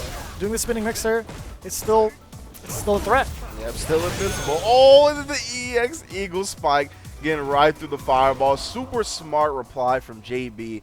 He's going to be taking a 2-0 lead here in Winners Finals. That was very good stuff. Then enhanced the V-trigger too, right? Giving a lot of unique properties to the specials of Rashid, right?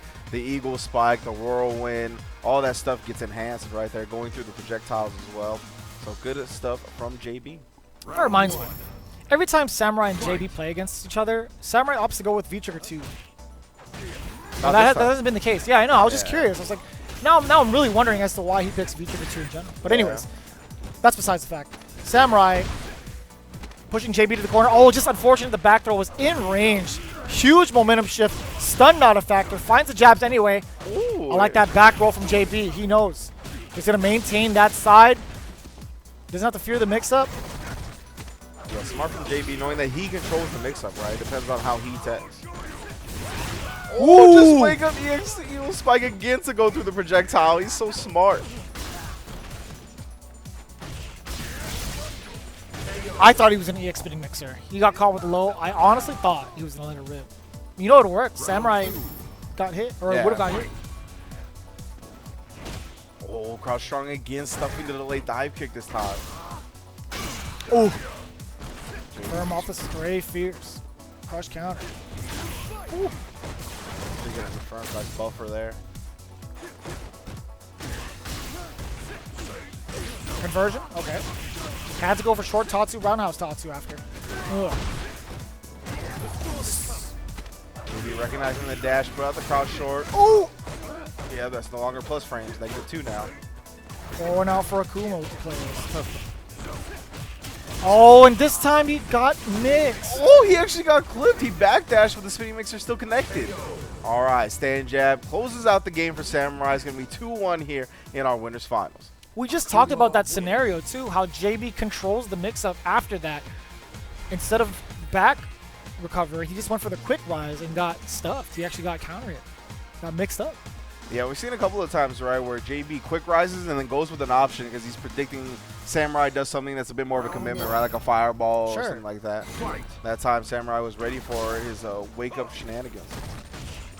Got the low forward, fireball afterwards. And a lot more air approaches coming from Samurai. I think that had to be a whiff punch, right? Forward, strong, and might have gotten normal. Yeah. Another one. Jeez. EXDP, let it rip. Samurai does find the mark. Already available, though, for JB. Gotta watch out. He's gonna be looking to activate. Yeah, roundhouse into it. That's unfortunate. Yeah, try to trail behind the tornado shot. Ooh, get off.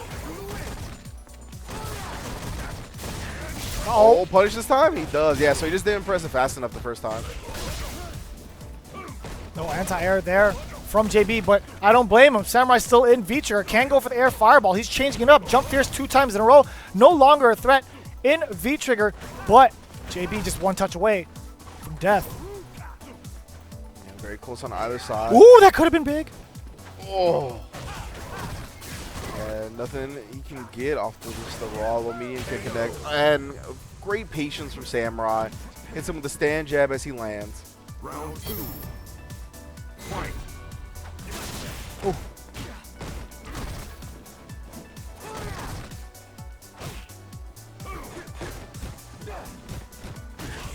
Caught the low. Yes, sir. And JB trying to walk back. Swinging away. Just at the edge of that. Yeah, he's going to be escaping that corner. Nice use of the EX Eagle Spike, too. Just at, like, below the ankle. It was very, very slick. Oh, big sweep. He was going for the crush counter, or excuse me, the activation anyway. That was a sick block. See, JB already used all his V-Trigger 2 on those enhanced specials. Okay. Yeah, he's just going to back away. Runs into the straight fireball. It's fine. Using the 1 EX bar he had on the plus frames. Oh, Samurai finally gets put this time low.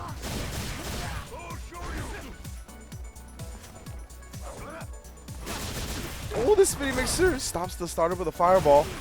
Again. Uh-oh. Over the fireball. Could have had a cross-up opportunity. Eagle Spike does hit. Back throw. Oh, you called it.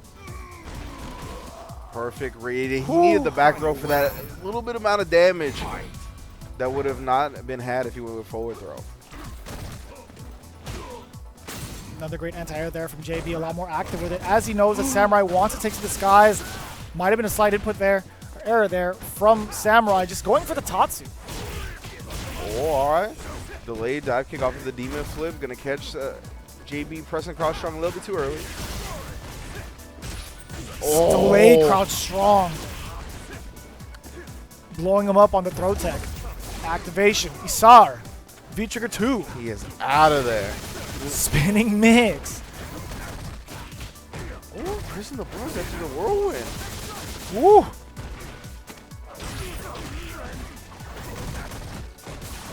Plus frames everywhere. You had to let it rip sooner or later, Samurai. Back throw. Still anyone's game here. Oh, he pressed buttons after the plus frames again, and Samurai steals the game. He's going to tie up winners finals 2-2 multiple times there, whether it was on EX Whirlwind or the enhanced Whirlwinds from V-Trigger 2. He pressed the button. He did stand jab, man. This guy cannot be tamed. Samurai. That was wild. I mean, JB respected. He had the EX meter, right? So he's respecting the EX DP right there. Oh. Samurai instead just goes with the jab, steals his turn back, and steals the game. This man's insane. Yeah. And he trained JB. It's either looking for the DP or to commit to a light button, right? Because earlier JB was getting the enhanced whirlwinds and then trying to get in his grill a little bit more and press a bigger button, trying to get the frame trap off. But Samurai was just pressing buttons immediately. And I like this. Back to the space with Samurai. Oh, he found the medium kick. It was the counter hit. He was floating in and out of the range of stand fierce and crouch fierce, right? But now that he's more compact, he's going to be letting these normals fly a lot more. He's going to be liberal with the crouch strong, stand medium kicks as he goes on. But JB finding his way out of the corner. Great job escaping, but Samurai catches a straight hit into the confirmed Tatsu. Beautiful confirm. Oh, the V skill going to blow up the neutral jump as well. Just back to back on a forward throw to push him towards the corner. Yes, perfect patience from JB right there, waiting for the jump out and getting the anti-air. And there's the activation. It's going to be Samurai's turn. JB got caught backdashing on the way out. But again, those crouch strong approaches from... Ooh! Respected the fireball a little bit too much right there. They didn't want to press anything as Akuma was coming down. Anti-air whirlwind. Tags on a little bit of damage from the spinning mixer. Goes to the meaty situation again. You can see him trading him to press lights now. Oh, tries to get him with a shimmy, but no. Out of there, but he's going to be on the same side. No, can't get 2 jabs. Any confirm can do it for Samurai. JB just needs a few more hits. Just about over 20 seconds left. Oh my gosh, it's anybody's game. Samurai with full critical art. You can't get low forward here. Oh, he was looking for it. JB's been in this situation before, though. 10 seconds on the clock. It's red. -2. And he challenges EXDP to blow up the challenge. EX Fireball. Now he goes back with the... Oh, my God! He DP'd the Eagle Spike and wins the round with the time over. Are you kidding me? Yo! What? He light DP'd the Eagle Spike? Are you serious? Mean? This guy, Samurai. Out of this world. He's a different sub race than the rest of us, you know what I'm saying? He's not a normal human. I think it's just a special day. Might be seeing the frames. High flying maneuvers.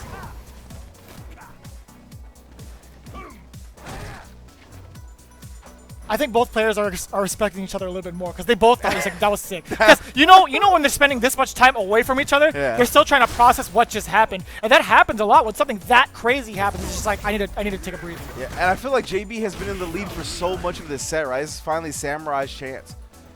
Has a round lead, has set point. Oh, can't convert off the EX or into the EX and go spike. Right.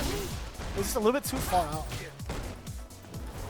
Trigger one available for Samurai. Fireball. No activation off of it. No activation again. Oh, tries to wind up for a third. Delayed jab. Not going to give it to him. Goes with the DP off the raw jab. Got to watch out for the demon as well. Full critical art on deck. He's going to sit back and take it. Yes, sir. Uh-oh. He does have critical art threat. He can chip him out. Yeah, he can. Uh-oh. Oh, not close enough to the corner for anything else. Will this be enough chip? It's not enough chip. All right, so JB stays alive. We're going to a final round here in our winners finals. He's got no resources left, Ringe. What is he going to do? What is he going to do? Oh, again. He's changing it up. Baiting out the crouch medium punch anti-air. Oh, boy. He tried to jump out again, or either that, it was a normal. It was a counter hit. Full conversion. Wasn't ready for the reversal. Oh, yes, sir. Too high up on the dive kick. Back throw. Come here. Escapes the corner via the wall. Clean jump. Yes, vertical spinning mixer. Keep him contained. At the right range, too. Keep him in the corner. Oh, tries to jump out, but the EX whirlwind catches him. Another forward throw. Just about even here. JB spends the bar. That's a counter hit. That's actually going to be... Oh, yes, sir, the game. The EX Eagle Spike. JB closes out winners finals 3-2 over Samurai in the closest set we've had today. That was actually ridiculous. High That was really good. 1,000% gonna clip that. Yeah, that was really insane. I would like to apologize for like busting anybody's speakers or anything like that because that was loud. Yeah, I don't think you need to apologize to anybody. If anybody didn't react how you did to the DP on the Eagle Spike, I don't think they have a soul. They're not even human. Man, incredible performance from both of our players. The Niles JB will be in winners finals though, so that means he guarantees himself at least 100 points out of the rankings today. Because first place does get 200, second place gets 100, third place gets 80, and fourth place gets 20. Very fitting on today of all days. So we are going to loser semifinals. Next is going to be 801 Strider going up against Chris CCH. Yep. Right. Yeah, Strider's still alive, still doing work with the G, going up against Chris CCH's Sakura. Do you think he would actually go Guile in this matchup? Well, a lot of the theories around G, right, is that once he's leveled up, he actually like can beat Guile in the Fireball game, right? Yeah. So I think he's gonna start with Sakura again. I really rather him start with Sakura just to see how his opponent reacts against Sakura, not a very popular character in Street Fighter V. So he's been able to exploit a lot of the lack of knowledge on his opponent's side. I think he needs to do that again, or at least try to. Sure. They don't want Strider. I'm just curious as to who Strider would rely on for the Sakura matchup. I mean, I'm sure these guys are Chris CCH. That's it, right? That's it. Yeah. Do you think they actually hit each other up to play? I'm sure they've played a few times. I'm not sure if they played like long sets. Maybe. I hope so, right? Just because they can take advantage of each other both on the West Coast. Make sure that they get prepared for whatever shenanigans that are out there when it comes to the CPT, whether it's online or offline. But again, because there's an online aspect and because there's an offline aspect as well, right? Maybe you don't want to play them as much. You don't want to give their opponent as much knowledge as they can have on two characters that are kind of underrepresented, right? Both G and Sakura for that matter. So really going to be a test of who knows more about each other's characters, and again, who just can get their offense started, right? Both of these characters very explosive once they can get into their ideal range. Yeah, and I got to say, for the likes of Gustavo on his behalf, being a veteran in the competitive Street Fighter world, a Capcom Cup competitor, right? Best believe he understands how to dissect a character with or without the help of a character specialist. But Chris CCH, on the other hand, has just been absolutely explosive in his debut in Street Fighter V, right? He's been really proving himself time after time in his region as one of the best players. And he's been a finalist for like a plethora of online events, being flown out for the finales for those set events. So, I mean, it's going to be really interesting to see how these two titans in their community match up against each other. Yeah, I'm very much looking forward to it. A matchup we rarely get to see against two players we really rarely get to see face off. It's going to be 801 Strider versus Chris CCH to determine who gets into the losers finals to face Samurai to fight the reward. I know some of the producers in the background. Yeah, Sakura top 4. Let's get it. Very excited. You can see Strider not afraid to poke back with that cross draft from that range, right? We talked about it. It's not 3 frames, but it has a good amount of distance. And again, the back fierce into the wheel kick. The reliable anti-air. Oh. Yeah, the stand light kick is going to be big for Chris CCH, right? We've seen him put a buffer behind it plenty of times. Activates off the plus frames, gets the forward throw. Gets a backdash Strider, but robs him. Oh, speaking of robbery, wake up DP from Sakura. Oh, geez. That was tricky because of how high the roundhouse actually was blocked by G. Because of his stature generally, you get to let those air normals rock so much earlier. Yeah. Oh, get out of here. Yeah, and that's the thing. That's what. Oh my goodness, the buffer behind the crouch slide kick, the double crouch jab for the wake up. Yeah, she did get some changes on the DPs, right? Where she's actually able to get a meaty off of it. Yeah, that super buff combined with her light kick. Put the fireball on him. He's level 2 president now, so that means 2 hits on the fireball. Oh, great recognition. Right. If it was just at the end of that hitbox, it would have been completely fine. Oh, he got the counter. You saw it. He could have gone into low 4, but still gives Strider a chance to activate. And the side switch, check your legs. The footsies have been activated, my friend. Yeah, -10. We talked about it earlier. That's going to be a simple punish for 801 Strider. Like you said before, you can't just throw those out. You can't be using those Tatsus freely in V-Trigger 2. Yeah, I mean, outside of V-Trigger 2, right, they're -2 all except the medium one, so you can throw them out there and you'll still be safe. Not in V-Trigger. Always something in the SDP, get Strider off. That was a good low medium kick to catch the walk back and now the crouch fierce to jump it. No level up. He's just been favoring the Oki, but Chris CCH has been going with the back roll to stay outside of the meaty range. Oh, no attempt even. Yeah, cancels to keep it safe. I like that, just to check the advance, right? After the fireball to dissipate the Hadouken. That's so good. Ooh. Jesus. Man damage, and then the throw caught her crouching, Kinshasa to the face. 1-0 for 801 Strider. That was kind of nasty. I didn't think just back-to-back V-skill usages into the roundhouse would do that much damage, right? But I wanted to talk about that last sequence where it was very clever of him to use his own fireball and then immediately cancel into the V-skill, just in case Sakura wanted to like dash up or something. Because that's one of the common tools we see Sakura use for offense is fireball and trail behind it. Fireball and trail behind it. It's like a common guile tactic as well. And Chris CCH being a guile player, right? He's going to utilize that more so than Sakura players, I think, that don't have that history. Catches him with the stand light punch, but not close enough to do anything afterwards. You get crushed. I like to try there. Medium kick to try to stuff it out. Houses again. Big stop sign from G. Oh, the crouch fierce. Two-sided stop sign.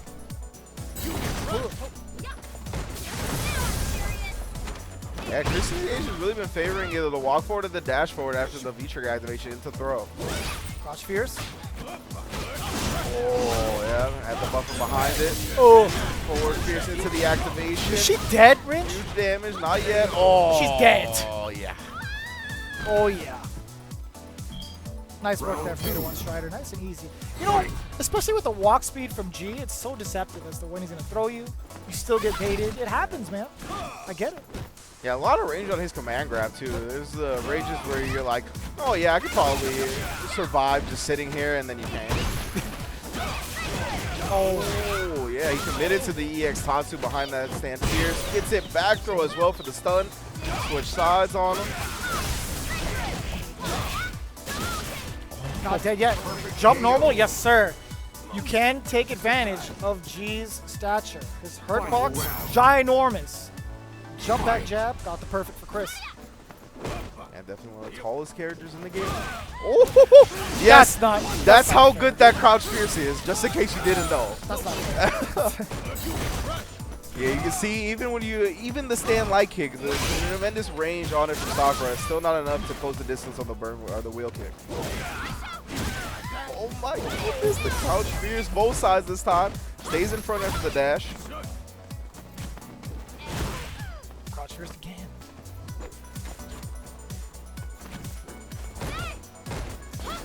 Oh, back dash. Nice decision from 801.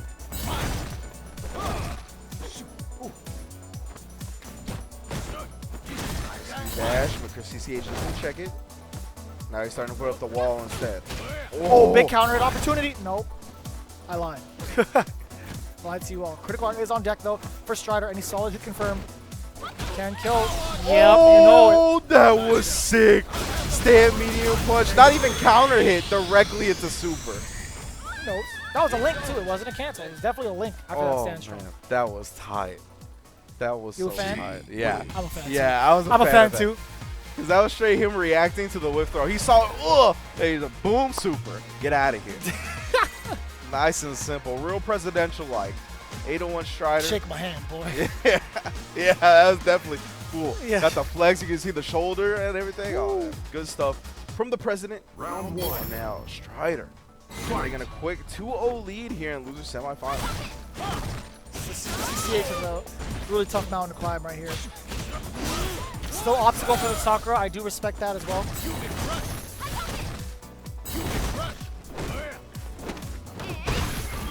Found the gap. Actually got a throw midway through Strider's animation. We saw him throw out a normal. It might have been medium kick for that matter.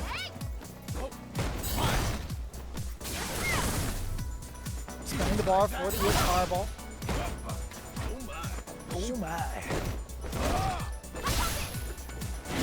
Oh, yeah, crouch fierce the answer, the end-all be-all.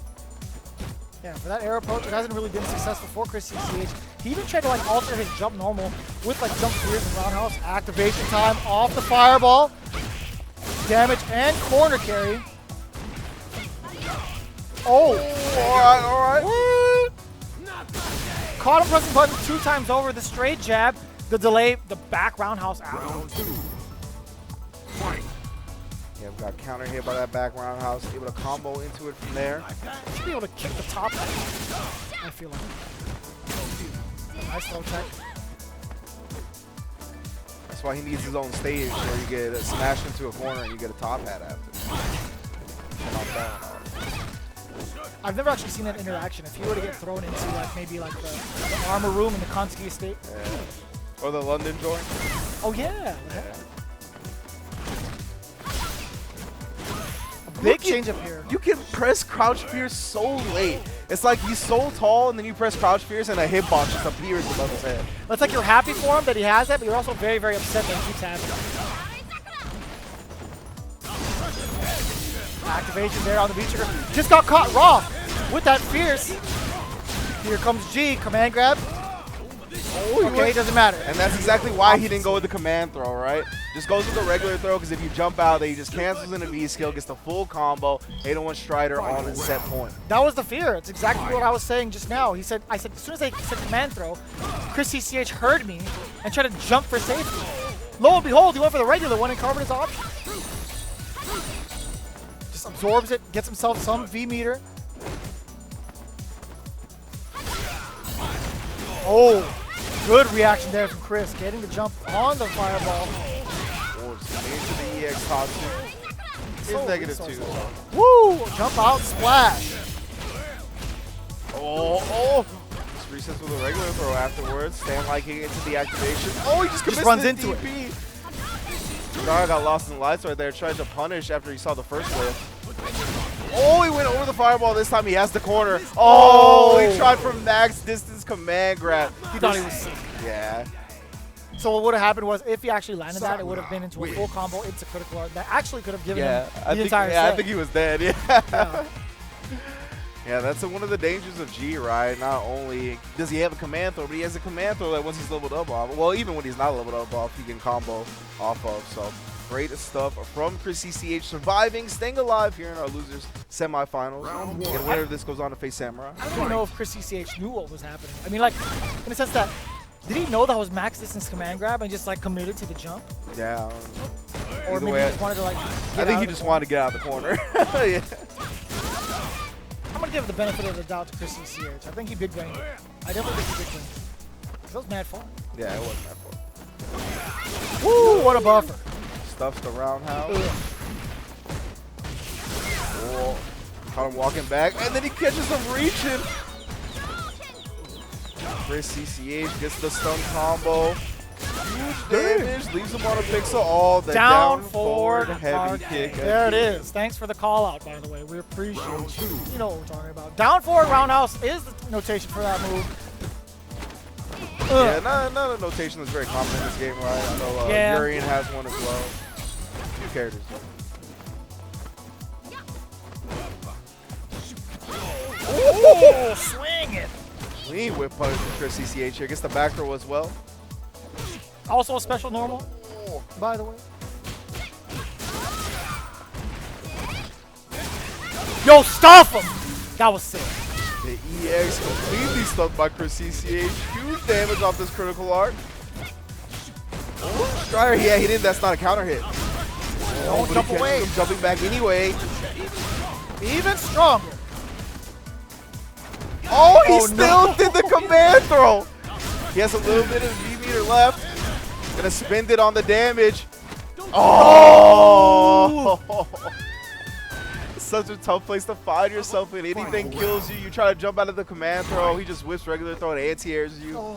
So he got caught holding down back. Look how much meter he has afterwards. Just about full critical. He's just about to build it. CCH. Keeping the composure. Oh, with Punish City. Oh, there's the buffer behind the stand light kick though. Yeah, trying to go with the Yogi here. Just goes to the stand jab. Chris CCH just played real good defense after that though. Oh, but again. The buffer. Oh, nice. The fireball able to interrupt. Stand heavy kick. A little bit of PTSD there from the Otoshi. I've seen way too many of those. As V trigger active. Yeah, you gotta look out for the stamina. It's activation. Oh, don't get too jump happy. You remember what happened last time? Caught you midair. Yeah. Oh, he got Cero blasted. That's what that was. Got caught walking full screen. There it is. Yes, nice block there.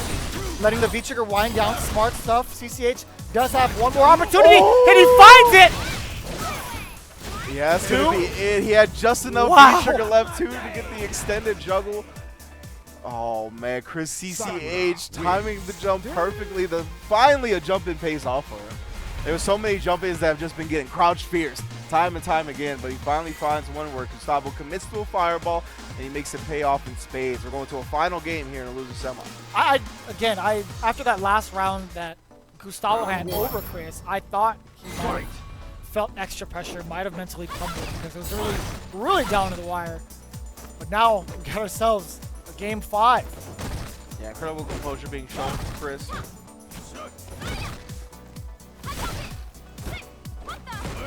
What the? From the throws. Both players with no throws now. No buffers until we find one. There it is from 801 Strider. He's going to get the level up off the light rush punch as well. Oh, no cross first this time. He committed to the normal first. Had to block afterwards. Back dash, escaping the throw. They got the counter hit as well, so it allows him to go into crouch medium punch. Regular B&B from there. I like that, walking him down, but Chris CCH gets that activation. Whoop. Right here. Ooh, doesn't respond to the charged fireball. I thought he would have wheel kicked over. Oh, yeah, that's big punish. -10. No activation there from Strider. Let's go for the full combo. There it is. He was waiting. He was waiting this whole time. Yeah, positioning. Wanted it off a normal. Perfect spacing on the wheel kick. Oh, and then the punish again. Chris CCH has been committing to these -10 Tatsus. I don't know, man. G is not one of those characters that's going to have problems punishing from any distance. It helps even more that he was in V-trigger, right? So yeah. It's unfortunate for CCH down around, but we've seen him in this situation literally the last game. If anybody can climb back, it's him. Out of there. It's fine. Minimal damage for just escaping the corner. That's fine. Oh, he did a little bit too early. Both of them didn't hit them. Yeah. They like got the extended hurt box with one hit, and then they had to block the second. More fireballs from Strider's side. It up. Nice anti-air activation afterwards. No buttons pressed. Caught him with a low. One more punch. Fireballs coming. Question.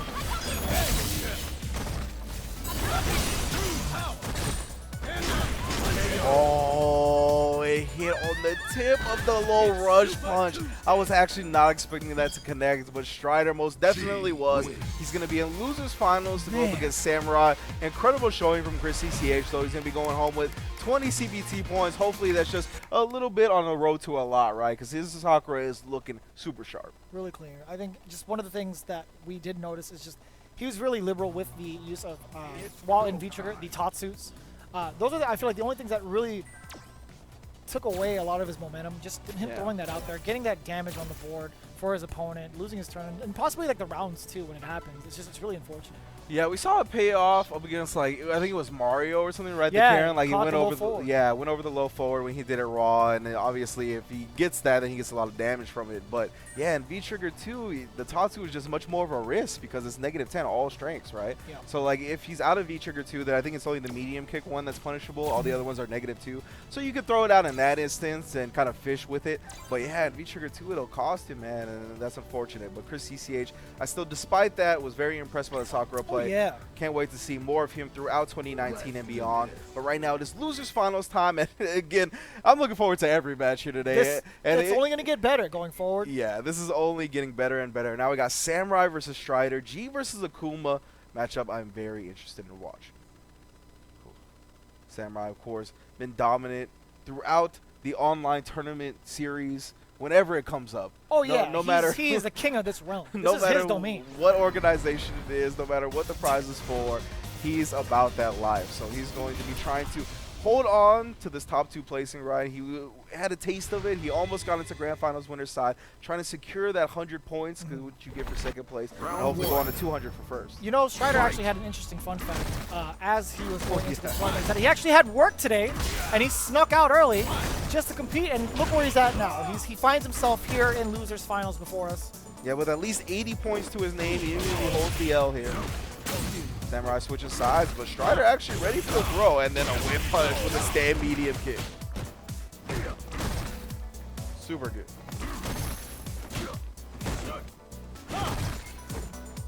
And I like the space that Samurai is at, threatening with the fireball, And still, if Strider tries to reach out, can use those medium kicks. Ooh. Just at the tail end of that, try to catch any sort of medium normal coming out of G with that stand fierce. In full control right now, Samurai not taking any big risks, but Strider can easily come back with the V-trigger too. Or V-trigger activation. Yeah, so I think one of G's biggest struggles in this matchup is just the walk speed of Akuma. Oh! He threw him out of something. Look at him bleed!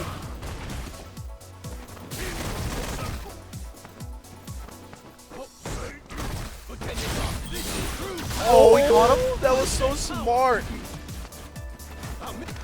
Oh, Samurai is one of those. He likes to backdash in the corner. He'll hard call out your throw attempt in the corner with a backdash. Definitely one of those. Yeah, he does that. That was crazy. That's actually such a solid read there from Samurai. Beast decisions on both parts. Presidential level? Yeah, it's too far to punish that accident. Samurai is trying to figure out what to do after that, right? He just held down back there. Maybe he's going to go to jump forward next time either way. Crush counter here, a lot of damage. Respecting the EXDT, Strider just blocking on Samurai's wake up. Through the fireball, yes sir. Super smart. Ugh. Oh, he caught him reach it. Spins the rest of the V-trigger. One more sequence actually can stun. It does. He actually gets another round up. My man is definitely dead. Critical art at the end. You know it. 1-0 to Samurai. Oh. Not my day. It can all come crashing down. Looked like such a dominant round for 801 Strider. Then he gets thrown a couple of times, starts getting annoyed by getting thrown right, and then the fast walk speed of Akuma, man. Walking, whoop, walk right back out, gets caught reaching. Yeah, you did. And you paid for it with your life. Oh, man. And Samurai's so good at really tapping into the mental fortitude of his opponent, really annoying them, just pressing their buttons to the point where they're going to do something reckless. All right, into game 2, Samurai back to that. The strategy of playing around with the fireballs a little bit out of the range of G's normals. That +3 scenario, crouch strong. You don't want to press anything after that. It's highly ill-advised. You see Samurai with a micro walk forward into another one. It's perfect spacing. Whoop. Nice whip punish there. Just walks out of the range of that stand fierce. You might anticipate a V-trigger activation. There it is. You know it. Throw. Oh, even delayed at that time. Didn't want to buffer anything behind it though. Yeah, canceling into that bird kick into the V skill. Oh! Nice, using the air fireballs to avoid landing on the V skill. And I like that idea from XSK Samurai. He's just using the V-trigger to combat G's V-trigger as well, not to push the issue on offense. He just wants to get rid of that round stealing mechanic. Woo! Oh, I think Strider tried to react with another V skill. 20 seconds on the clock. Gets the EX. I haven't knocked down. Oh, he saw it. He waited for the backdash, but they traded afterwards. Oh, he was in range. Oh, he was in range. Maximum Fuzis. Yeah. Leader of the pack of Dojo Fuzis. You can see why. Maybe he's the lone person in that dojo. That's one of those where you know the player that got command throws like rocked back in their chair. They're like, no way it was in range of that. I think they both rocked in their chair. Strider's like, oh, I'm so sick. Yeah. And Samurai's just like, man, come on. Why is my life like this? Yeah. Back fierce into the wheel kick again. Max damage off the anti-air. For no bar at least. This is coming from Strider to keep Samurai contained in this quarter. Checking with these hard buttons. Really paying off for him. But Samurai does find the opening. Brings it back to the mid-screen. Strider advancing little by little. Yeah, slowly pushing Akuma to the corner here. See, he's playing pretty compact. Oh, just until he goes with the stand fierce because interrupted by the stand medium kick.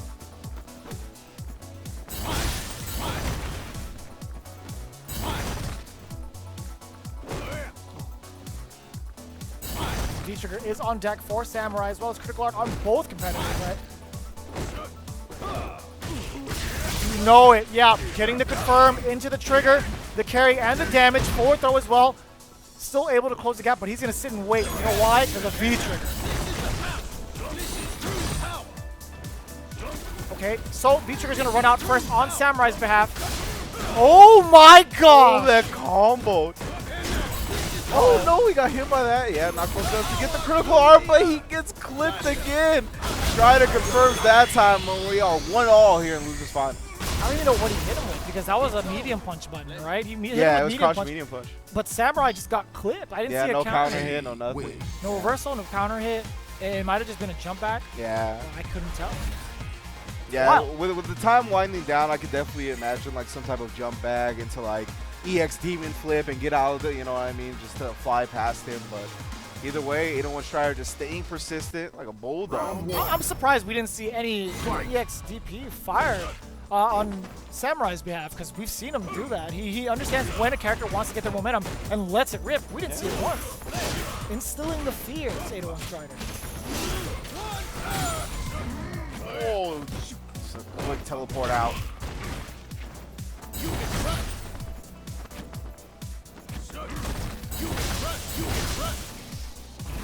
Back fireball.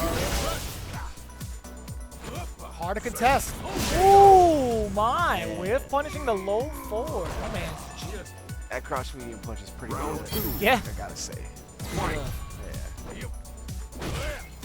Stand medium kick again. He's not gonna get anything off of it unless he has V-Trigger activation, but it's just such a nuisance. It covers so much space. Very, very good bars still.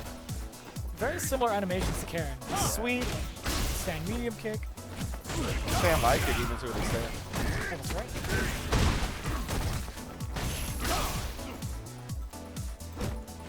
Oh, you're right.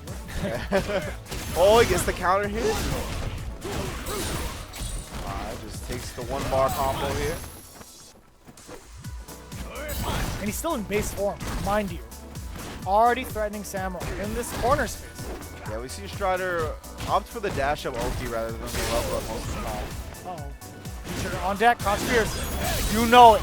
He was going to go for that activation anyway. It just so happens that he hit Samurai on the way over. Oh, big punish. No. I think he's dead. That's a Kuma. Yeah, that's a Kuma. That's G with V-Trigger 2 activated. Right. Big smoke to 801 Strider up 2-1 on Samurai here in losers finals. One game away from getting into winners where he'll face the Niles JB. And I'm trying to remember. I feel like JB's the one that put Strider into losers. I'm gonna check on that as we get into the next match. But I think that's accurate. No. I can't see. Somebody gave me something. I think it was. Oh, that was correct. That was correct. Wait, it's either a thumbs up or a thumbs down. It's whatever. I'll check on it. Don't worry about it. I got a thumbs up from one of them. The other one immediately put their thumbs down. Don't worry about it. Game 4. The mix is still happening. Yeah, everywhere, on camera, off camera. The Strider did come into this top 8 in losers. Oh, okay, no, it was not a JB. They were slightly in denial. See what I did there? Samurai still pushing the issue. Oh, check the roundhouse, fam. Oh, a Samurai.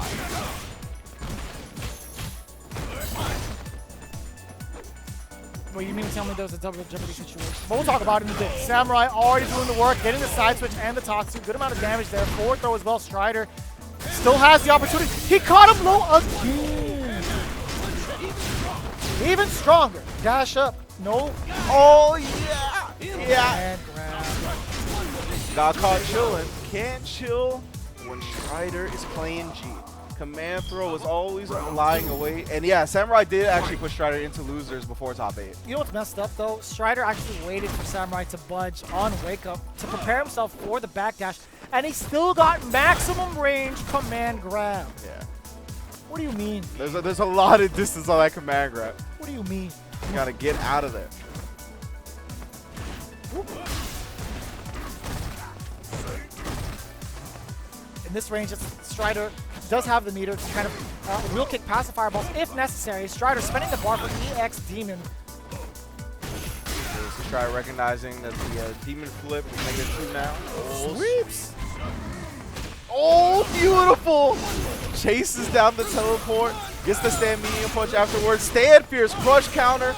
Samurai is stunned. He doesn't quite have super, but I think he's going to build it. Oh, I guess no, not quite. enough. Stand jab into the activate for Samurai now. It's still match point, and he gets it. He just threw it out there. Yeah. And it caught Samurai doing stand jab. 801 Strider is now in grand finals. So Strider gets his run back on the man that put him in the loser, Samurai. He knocks him out of the tournament. So that means Samurai is our third place finisher. He's going to be going home with 80 CPT points to help him move up on those rankings, but he will not get that lion's share, that 200 points that comes with first place, nor will he get the 100 points that comes with second place. Man, yeah, but JB, he's sitting nice and pretty though. He does have the winner's side advantage going into this. So either way, coming home with at least triple digits on the board for CPT points, yeah, it's a solid deal to me. Yeah, for sure, man.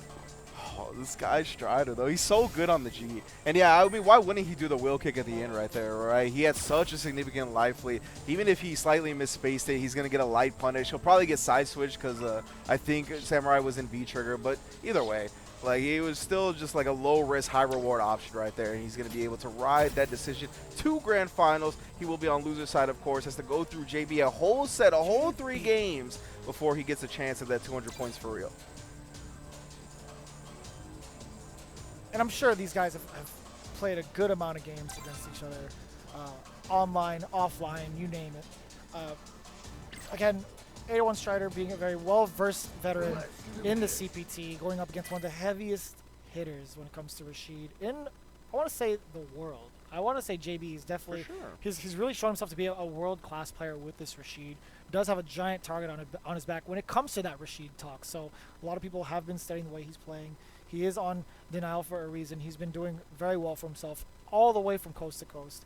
And we find him here in grand finals. He's here for a reason, right, on the winner's side. Yeah, absolutely. So, again, JB winners, 801 Strider and losers. Thank you all for joining us here at the NA West, the only NA West event for CPT Online this season. Again, formerly in 2018, we had 2 online events, one for West and one for East, right? We had NA West 1, NA West 2, etc. But this year we have 1 NA West, 1 NA East, and so we added Australia and the Middle East as regions for Capcom Pro Tour Online. So be sure to check out those tournaments coming up in the future. Make sure to check out the mix-up this weekend as well over in Lyon, France. It's been popping off. But right now we are at grand finals for NA West CPT Online.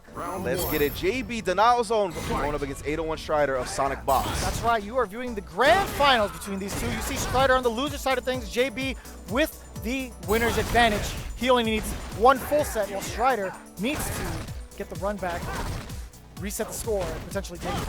Yeah, I like JB going with V-Trigger 2 here. He's going to need the enhanced whirlwinds to battle 801 Strider's fireball game when he gets leveled up, right? The multi-hitting whirlwinds will help combat the multi-hitting fireball. So many stand strongs, really bullying Strider's position, checking what he wants to do afterwards.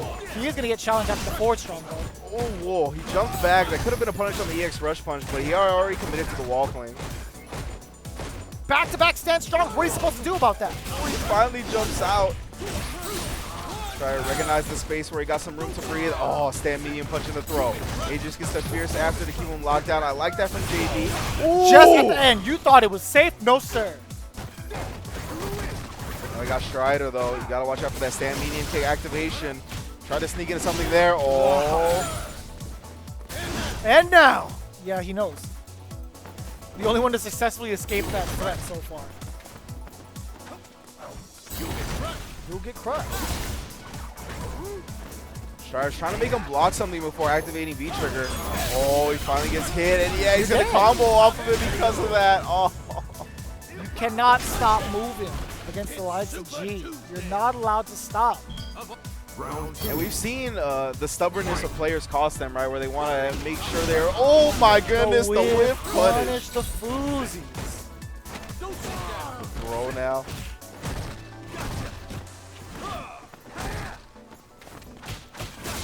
Dash up light line, checks him, and we're going to get back to the middle of the screen now.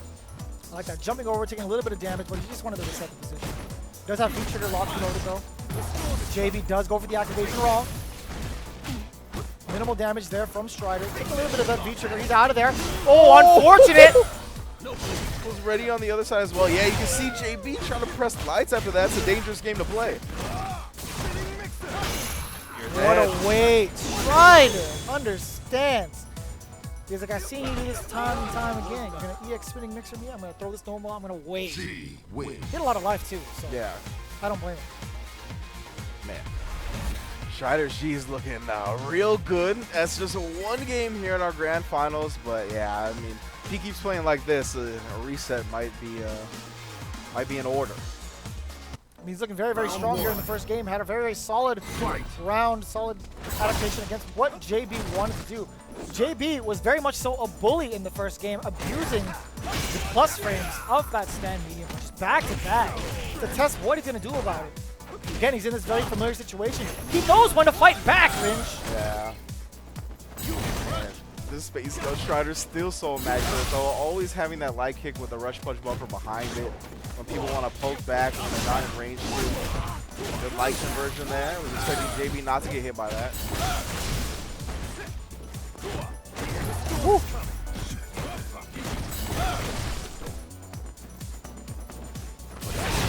Oh, JB just lands and goes to the EX Eagle Spike. Oh, the light kick again. You're dead? No, not quite. I lied. No, yeah, you're dead. Yeah, now he's most definitely dead. Goes with the back throw as well. Give me that meter. Round 2. Such a gruesome backbreaker. Anytime you see that or that throw. Ugh. Bent over the knee. That's not right. Teaching the citizens of America a lesson. Not quite the stun. Okay, does get it back throw. Other side. Jump. Roundhouse. Full combo extension. That's all she wrote. First round of JB, a very convincing one at that. Not letting Strider breathe whatsoever. But let's take a look at the bottom of your screen there. Bottom left. Strider has a ton of meter on the board. Can cause a lot of damage. You saw it right there. The whiff. It goes so far. Oh yeah, he was in range that time to get the crouch light kick. That converts. Yeah, but now in the corner he gets the level up and the OP. Level 3. And you block it. He does so successful. Woo! Great stuff from JB right there. Knew that Strider would recognize he couldn't get anything after, so he just presses a long distance button and gets the crush counter for it. You can press that crouch spear so late, man.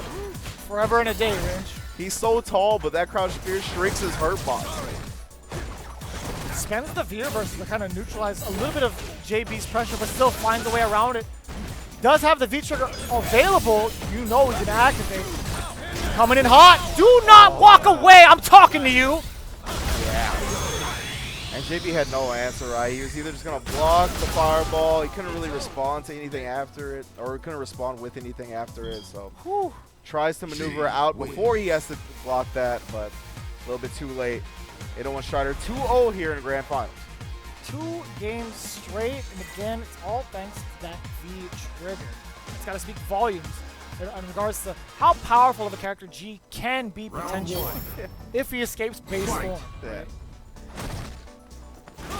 Oh, fierce! It's just so floppy. He just flails about.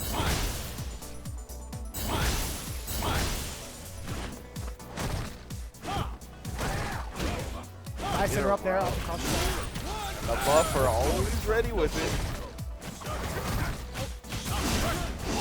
Nice work. Oh, now he's going to get level 3 President. Oki as well. Oh, not even. He's just going to power it up so he gets the kill here. Oh, 801 Strider. Got the speech up in order to get more meter out of that. Very smart stuff from Strider. Putting himself at reset point. Completely dominating here in this first set as well.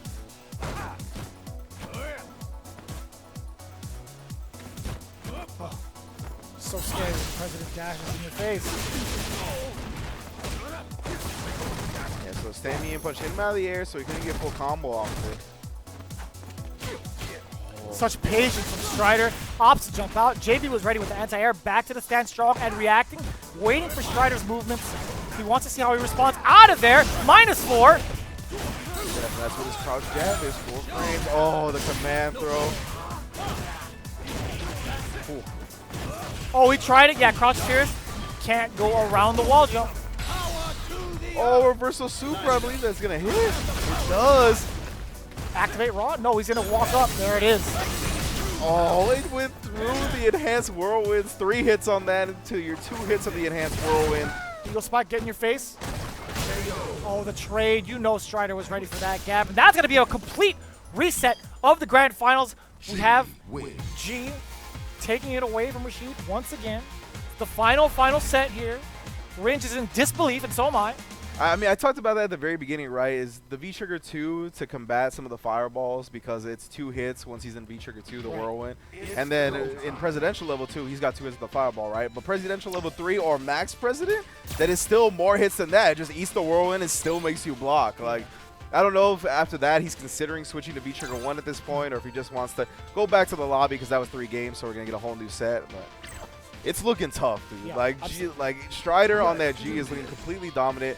And he just has the answers to whatever JB wants to do. I feel like Rashid can fight in this matchup, but he's making it look like it's hard for him. He's making a lot of different decisions when it comes to his defense, especially in the corner. That's where he gets the majority of his openings, or at least, you know, from what we've seen. He's changed it up time and time again. The first time he was stuck there, he chose to do the jump option relatively early. The second time around, he combated with normal. The third time, he just completely sat there and waited for JB to just stop pressing buttons and wait for that anticipation, which gave Gustavo a lot of room to breathe. As a matter of fact, he's just waited for so long, and it's so hard to even call out, what do I do on offense after that? If he's just willing to sit here, what do I do? Yeah. All right, so it is 0-0 now as Strider has defeated JB 3-0 reset. There we go. Vertical spinning mixer. Oh, man. Stand short is so strong. Woo! He skills the end of the spinning mixer as well. Then he interrupts the whirlwind. Strider's really feeling it. He's finding his groove right now. Again, stuck in this familiar situation in the corner. Fighting out with the fireballs this time, back to back. He's in max presidency, so he's allowed to do it. Knockdown. Let's reduce the level. By 1, you get crushed. It's still going to be a 2-hitter. Crouch fierce, you know it. And you see, we do have JB switching to V-Trigger 1 as well. Oh. Prepare yourself. Knock him down. No, that is not fair. 360 hitbox. That is actually not fair. Because it's still there as he throws it out. Reminiscent of Marvel 3. We got his spheres for the V skill. All the way around. I don't know how to feel about that. best B skill. I don't know what to do with my hands either, to be honest with you. Full critical art on deck for both players right now. Just something to gauge because you might see Rashid bust out the Tornado, EX Tornado to advance forward. Who knows? It sucks too because JB was definitely in that round looking for viewers a little bit more. And he was like, maybe this is the answer I need. And then he just gets V skill. Whoop. Oh, catches the EX Whirlwind and the crush counter off it. Give me that level 2 president.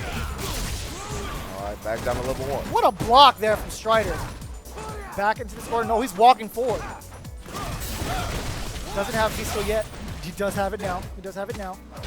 Best believe he's going to look after and have activation. Finds an opening. Oh, no. Awesome splash. You saw the command grab coming out. JB pressed the button.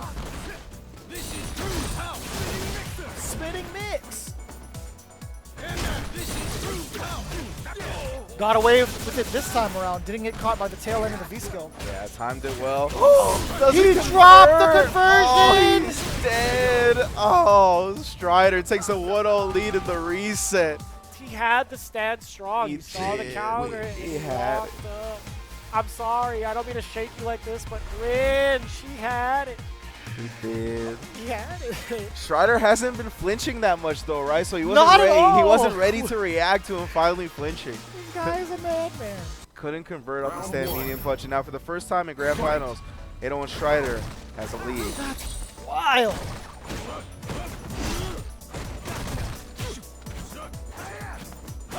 Ooh.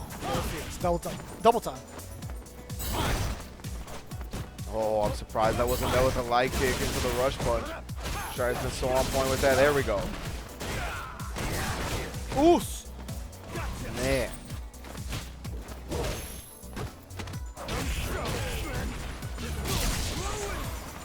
space for himself to activate. Using that enhanced whirlwind. Yes, sir.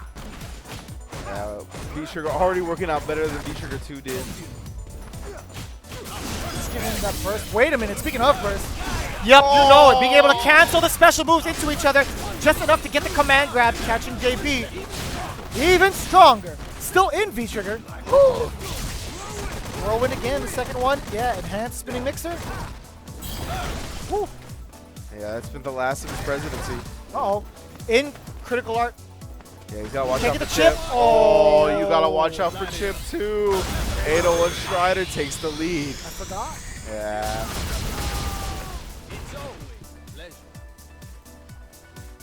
Not for JB though. Round 2. Fight. Despite losing that round, JB does have full critical art coming into round 2. Counter hit, does it again. Into the back-to-back whirlwind shots. EX whirlwind. Oh, he keeps getting the cross-up splash. Woo! Ooh, nice. Good decision from JB right there. After the rollout, knew the distance. There we go, gets the conversion. One more sequence away, but Strider, oh yes, that's what I'm talking about. JB changing up the jumps. High risk, but high reward, tying it all up. And Strider's been so consistent with that crouch fear, so you can blow up that option, make him second guess his anti-air, so definitely open doors for other options later.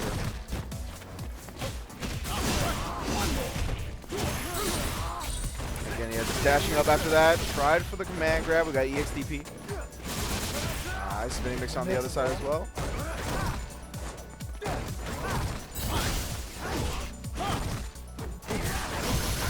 Try to interrupt, you saw it, counter hit. JB getting a full conversion. 2 bars on deck, activate.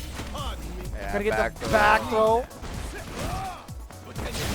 Oh, wheel kick, you ain't going nowhere. Oh. In chip range again, but yeah, he's gonna let it rock instead. And that was very smart. He didn't want to do it off of normal. It's gonna be okay. Like, everything is gonna be okay. He checkmated him so hard in the corner. I know. I know. I know. Let it out. Let it out, big guy. Let it out. Bruh. I know. He walks back and like JB's like, oh, I'm in space to walk. I can walk clean. I can walk. I can clean. finally Jump out. I can walk again. And then it's like, no. No. It's wheel kick and then you're stuck there. And then it's like, that combo put me on a pixel. What do I do now? And then he has critical art. And he just, boom, boom, boom, boom, boom. Like his critical art is so good at chipping out too. Like the way it works. The hitbox of it is just very hard to avoid. You thought you could walk again? No. It's over. That's how you avoid the attempted murder charge. Yeah. Below the waist. Below the waist. The World Below the Series of kneecaps, Dice. Yeah, below it was the kneecaps. self-defense.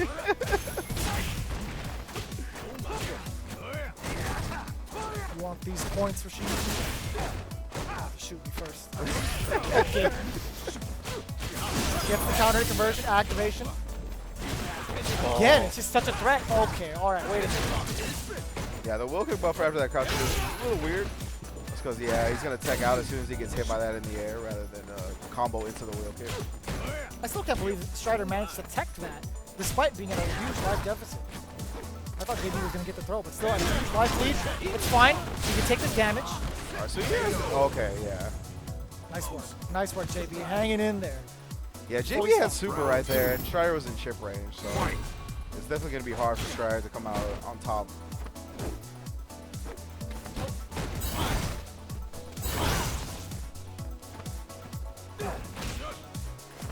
Leave, no buffer behind it.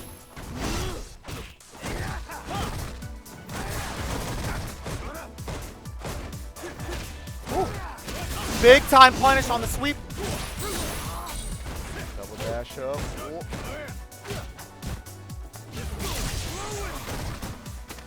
I like that idea. He sat in front of it to block just a little bit of it, but the whirlwind still out and about. There we go, spinning Nixon, keeping him locked down. Oh, big time punish, that's -4. Activation, no sir, he was ready. You cannot move. You are not allowed to move. You stand in place, you sit there actually. You sit there when the president is talking to you. Yeah, in V-Trigger, like, no matter how far away you are, he's going to be able to close the distance. That puts Strider at tournament point here against JB, who came from the winner's side here in Grand Finals. Again, in a very familiar spot, trying to lock down Strider in this corner, but Strider, he does so well in creating the space, getting the buffer normals out, and look at all this momentum. One more time, gets the meaty stand Pierce. He gets the punish. No, not quite the stun. That's going to be it. Strider is your NA West champion. Yeah, you could feel the frustration just come to a boiling point with JB right there, right? Tried the spinning mixer at the end. Just wanted 801 Strider to stop getting in his ass for 2 seconds. He couldn't move. You're not allowed to, Ringe. Man. Strider really just had every answer from every range, from every decision. Like, incredible G play in Grand Finals, straight 6-0.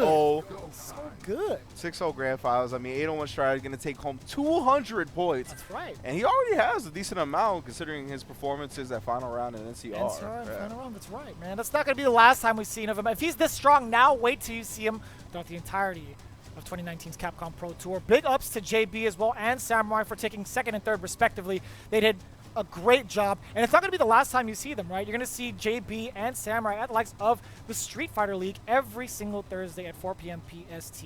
But again, Gustavo is the name, and G is the game. Yeah, for sure. The president, I mean, we talked about it at the very beginning of this tournament, right? The fact that people are really starting to respect the G, right? Because of guys like 801 Strider and guys like Smug and just their phenomenal play. And 801 Strider showing why G is very much a threat here in the latest season of CPT with his victory in the NA West regional qualifier, or not even a regional qualifier, just the NA West online event. Because again, that is the only one of this season for NA West, right? The very last NA online event is going to be NA East after all the other ones are settled and done. So we got a long ways to go from that. But in between that, we got a bunch of international CPT online events to go through, right? Including Australia and Middle East, which are new regions. Brand new inclusions for this year. So yeah, super sick stuff. Thank you all for joining us here on the first edition of the West and the only edition of the West Online Edition. And the only online edition that's happened before this was what again? South? It was Singapore, if I'm not mistaken. Singapore, yes. Okay. Yeah, so that being said, we do appreciate each and every one of you, whether you're from North America, whether you're international. We appreciate all walks of life here at the Capcom Pro Tour online ranking event. We thank each and every one of you. My name is Vicious, here with Ringe. We hope you enjoyed it, and we'll see you actually while you're tuning in to the mix-up, so don't miss it. That's true. Catch y'all next time. Play some more good Street Fighter. We'll see you next time.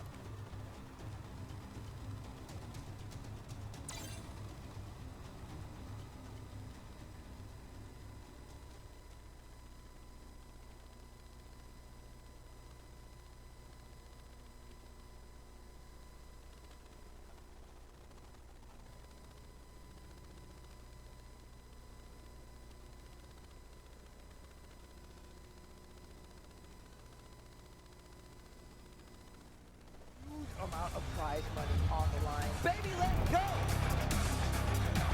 The jump in was perfectly Oh, that was so slick! Again, this is a team tournament. We're going to see all these players go up against each other. Oh! An unbelievable blast! There it is! What a way to end! This is the path of my destiny.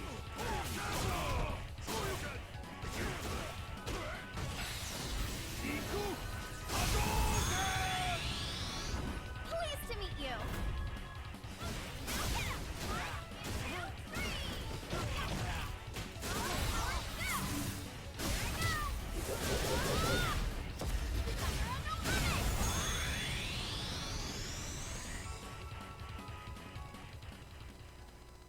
Objection!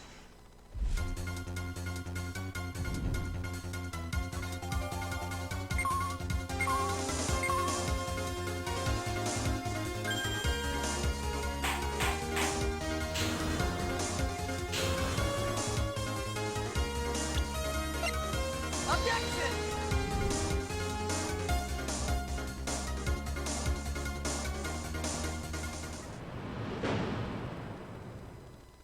Due to the citywide outbreak, you are advised to take shelter at the police station. Anybody here? I don't like the sound of that. We're getting out of here. Leon! My mission is to take down Umbrella's entire operation. They're secretly making bioweapons.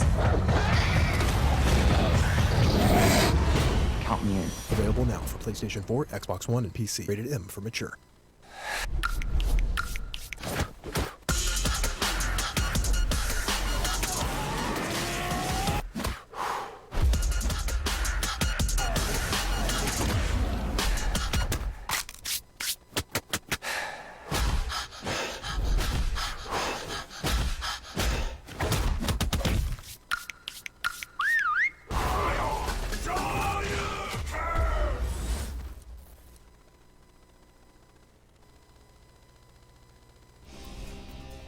This is the path of my destiny.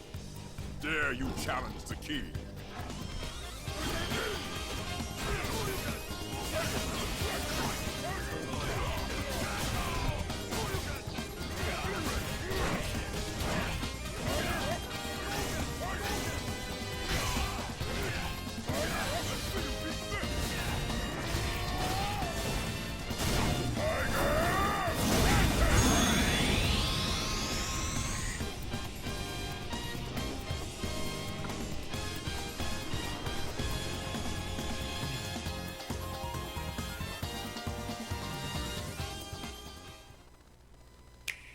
Still my heart, and you stay the coming end.